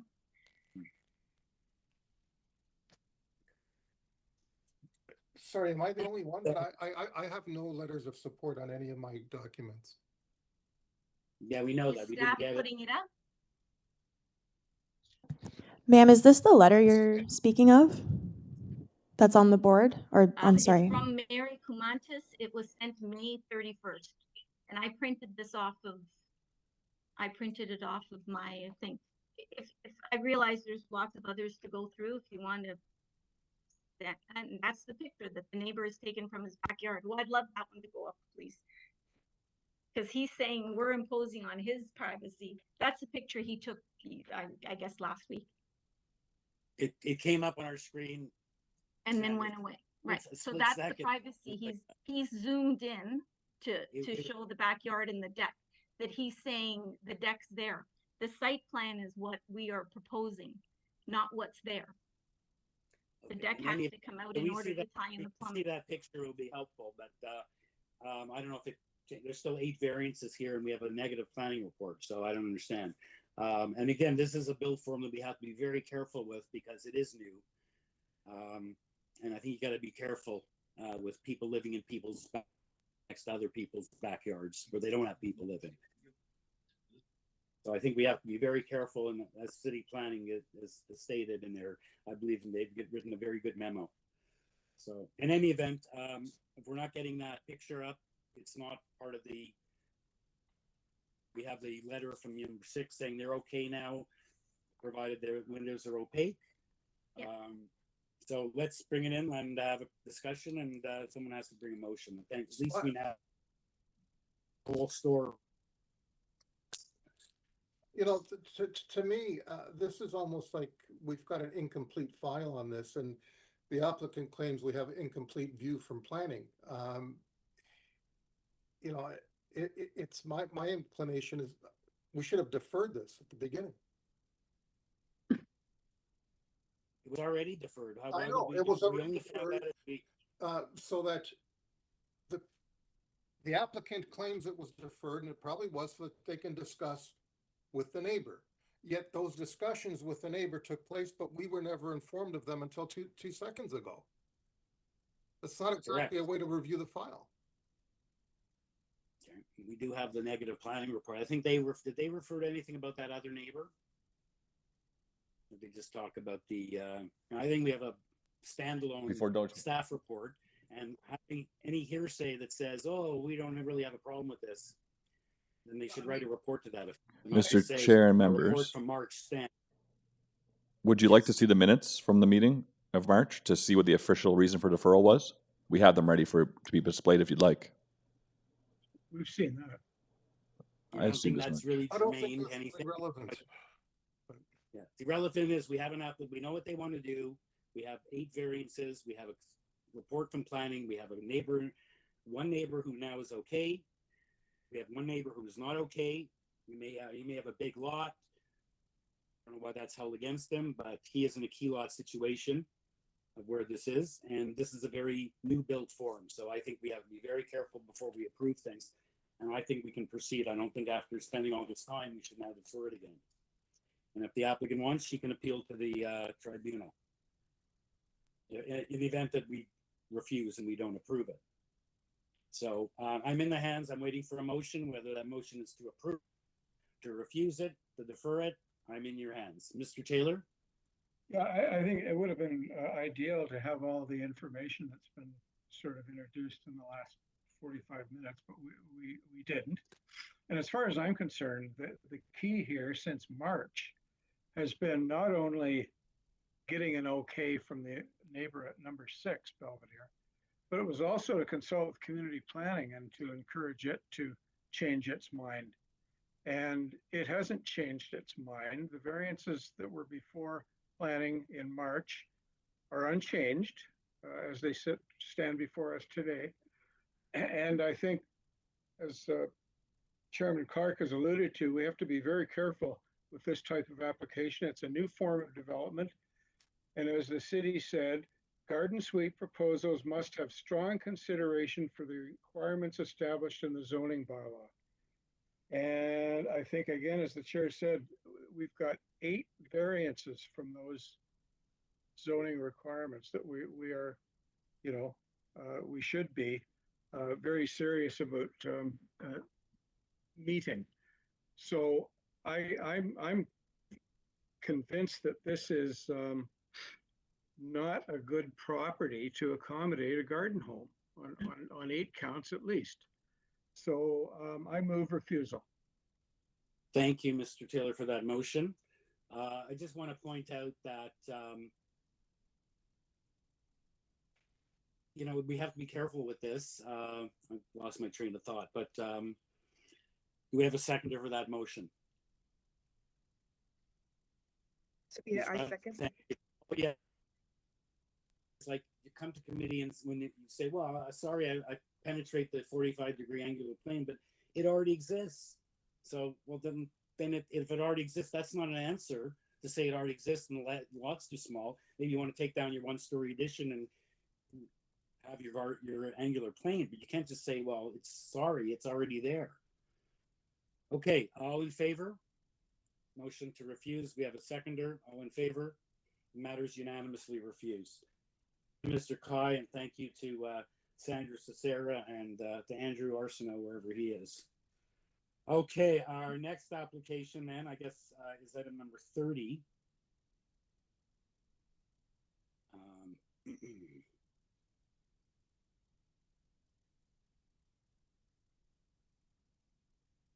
It's 1306 to 1310 the Queensway, and it's to permit a parking deficiency with the proposed 3 buildings.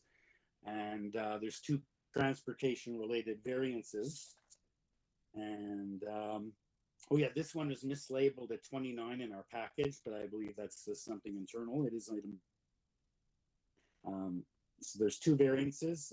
We had a request to be rescheduled, a parking study, a presentation, transportation, and Metrolinx. And we have conditions of approval from transportation and Metrolinx advisory.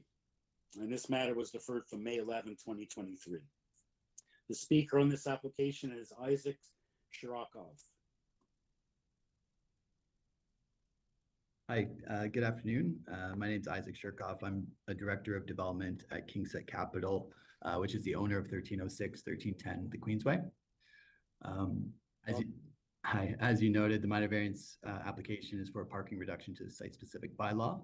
And we were first heard at committee on May 11th and deferred to allow more time to work through transportation comments.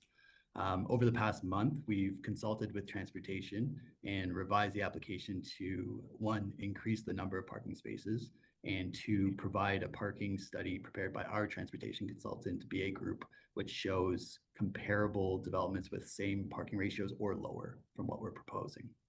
The revised application and parking study satisfied transportation comments and resulted in the positive support for the variance. Lastly, I'll note, to date, there's been no public opposition to this variance, and if the variance is approved, we can proceed with the sale of the property and ultimately the redevelopment, which is significant economic investment in the area and delivers much needed housing.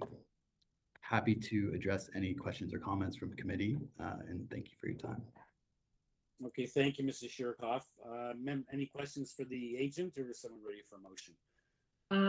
I was actually at the meeting when it was deferred, so I'll be happy to make the motion for approval. I'm very glad to hear that parking spaces have been increased and make a motion for approval. I believe it meets the 4 tests under the Planning Act, and move for approval. You are familiar with transportation's comments on this file? Yes, we're familiar. And you're okay with it? I think they have conditions. Their conditions are to put these ratios in place. Yeah, it says transportation okay with comments.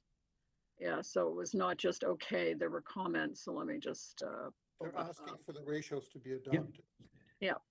We accept transportation comments. And conditions, really, it's a condition. Yeah, okay. Correct, we do. And you're aware of the Metrolinx advisory, so I move for approval, subject to those 2 things. Okay, do I have a seconder for that? Mr. Taylor, and also, do we need a condition? Okay, remember I wrote condition. Well, I think even though transportation, yeah, I would say even though they don't say they have conditions, there are conditions in that report. Barb, you should include that as a condition? What was, you said subject to the 2 things. What was the other one? Sorry, couldn't make that out. You're breaking up again. Yeah, we're breaking up again. It says they recommend approve on the condition the minimum amount of residential parking visible as follows. So I believe that's a condition. Yeah. Or, Yeah. okay. So with a condition. So 2 conditions, yes. Parking spaces for residents must be provided in accordance with the following minimum rates, and then it goes on to list them. A and B, yeah. Okay. Seconded for Laura's motion, please. Mr. Taylor, thank you. All in favor? Unanimous? Okay. And we can move on to item number 31, which is 23 Edinburgh Court. It's for 1-story rear addition with 3 variances, material, and TRCA has no comment. This was also deferred from May 11th, 2023. And the speaker on this application is Shahid Nanavati. Hello, my name is Shahid Nanavati, and I am the agent for this proposal. And my address is 1304 Woodbine Avenue. Okay, we have the supporting material. Why was this deferred again? And a family member someone in my family passed away. It's okay. So see, it's very, very straightforward. I was wondering what was, why this was deferred. So I'm my sympathies on that. So, okay. So any questions for the agent? Very straightforward. 3 variances and for 1-story rear addition. Yep. If no one has any questions, I'm ready for a motion. I believe this application meets the 4 tests under the Planning Act. It's minor in nature and move for approval with no conditions, I believe. There's a condition, I think the planning recommendation is there that says that the application will not further reduce or eliminate any additional rear yard landscaping. We abide by that. Was that in the additional materials? That's the planning report that I can see online. Oh yeah? Do we have that? I don't have it in my notes, but it's the information. It's known as the information report from the report for. No, we didn't get it on this application, so okay. I appreciate you bringing that to attention. No, we didn't get it on the application. It's not in the additional. What does that say? Perhaps staff can find it, but do we have to impose a condition on that? Right. So what it says that as such, the application will not further reduce or eliminate any additional rear yard landscaping as the existing condition is being maintained. So we agree to that. It doesn't sound like a condition to me. It sounds like a statement. It's a recommendation, basically. They're just saying they're okay with variance 3, as far as I'm concerned. Yeah, that's what I think too, as well. So I move for approval subject to no conditions. Thank you. Thank you. Seconder for that, Mr. Taylor. Ms. Ruddick. All in favor? Unanimous. You have your approval, sir. Thank you. And our last application of the afternoon, item number 32. Mr. Chair, sorry. Did we deal with number 21? Mr. Chair, members, we have not yet, and I have it on my list. I would just wait until we got to the end, but the agent has rejoined. Circle back and. Yeah. Okay. We can just do 32 while we're at it here, and then. That's Amar Holmesy on 21. That's correct. Which one do you want to do first, Mr. Chair? 21 or 31 or 32? Let's do 32 first. I agree. 32. 2278 Lawrence. Construct a 2nd-story addition above the existing dwelling, a 2-story rear addition, and a new rear yard deck. There's 3 variances. We have opposition from 2276. They seem to be construction-related issues. And we have materials from the previous hearing, and Urban Forestry is requesting condition number 2. The speaker on this application is Valuddin Mohammed. Welcome, sir. Good afternoon, Mr. Chair. This is Mohammed Sayed with McQuays Inc. I am also one of the authorized agents on here behalf of the property owners. Okay. So what happened since this was deferred from the June 8th, 2023 hearing? Yes, Mr. Chair. Sorry? So it was only deferred because the notices sent out were incorrect. The date on the notices were incorrect. Apart from that, there isn't any issues with staff, planning staff or waterworks staff. Only recommendation is by for the tree permit, which we will definitely adhere to.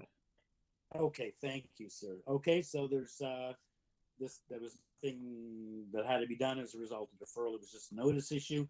Like I said, the objection letter seems to be only construction related. Perhaps you can take a look at that, but it's not sort of before us.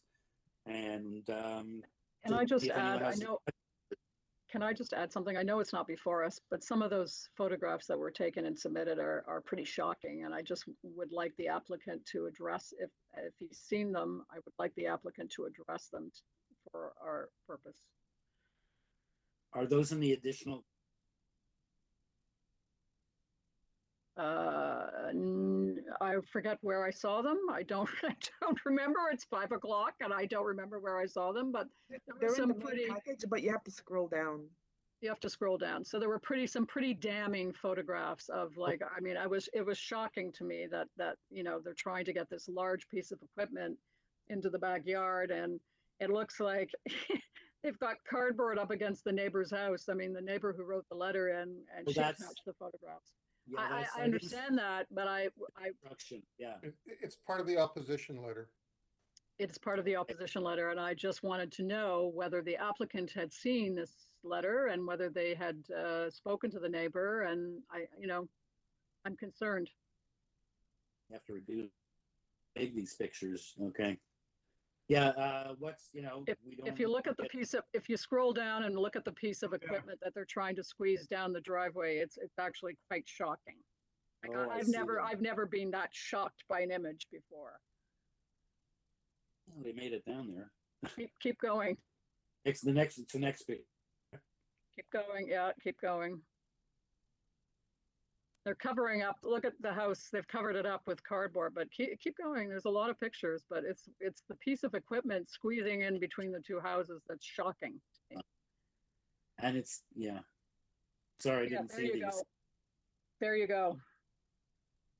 Okay, well, perhaps let the agent, we don't address this, and perhaps. I know, but I thought we needed to bring it up. Yes. So, Mr. Mohammed, are you aware of this situation? Again, the neighbor has initiated should be calling 311 and dealing with this.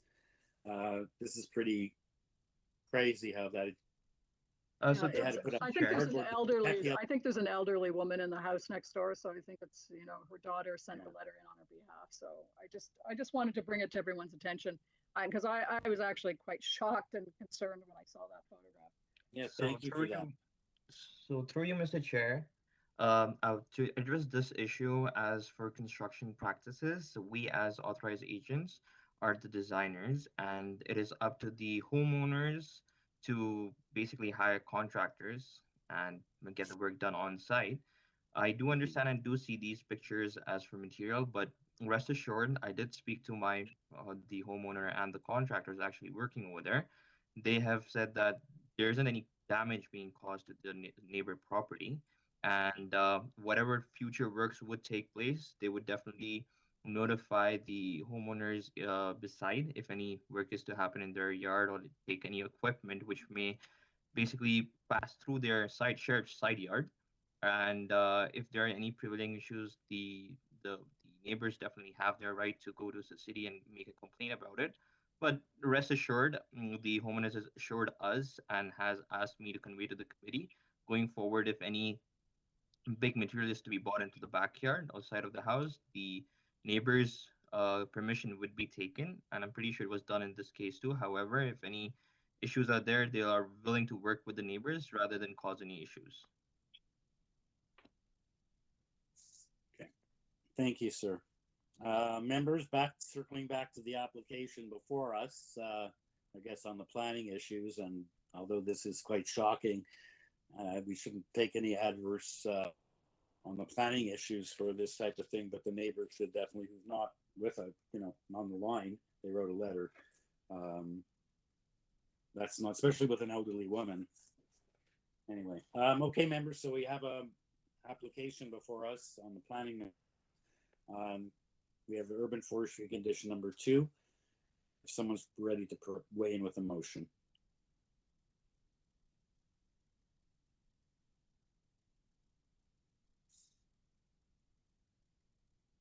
Mr. Taylor? Yes, construction issues aside, I believe the variances are minor in nature and meet the other tests under the Planning Act. And I move approval subject to urban forestry condition 2. Okay, thank you, Mr. Taylor. Seconder for that? Stan, Mr. Kamarick? Thank you. All in favor? Okay, Laura, are you in favor? Okay, the motion carries 4-1. The application approved. So I guess we circle back to item number 21 then, 29 Nordin Avenue. And oh yeah, we don't have any neighbor on the line on this at least. So we held this Amar Hamzi. We couldn't find him earlier, so we held this matter down. And it's to construct a second-story addition above the existing dwelling with only one variance, a very small 0.3 FSI. Welcome, sir. Good evening, everyone, Mr. Chairman, members of the committee.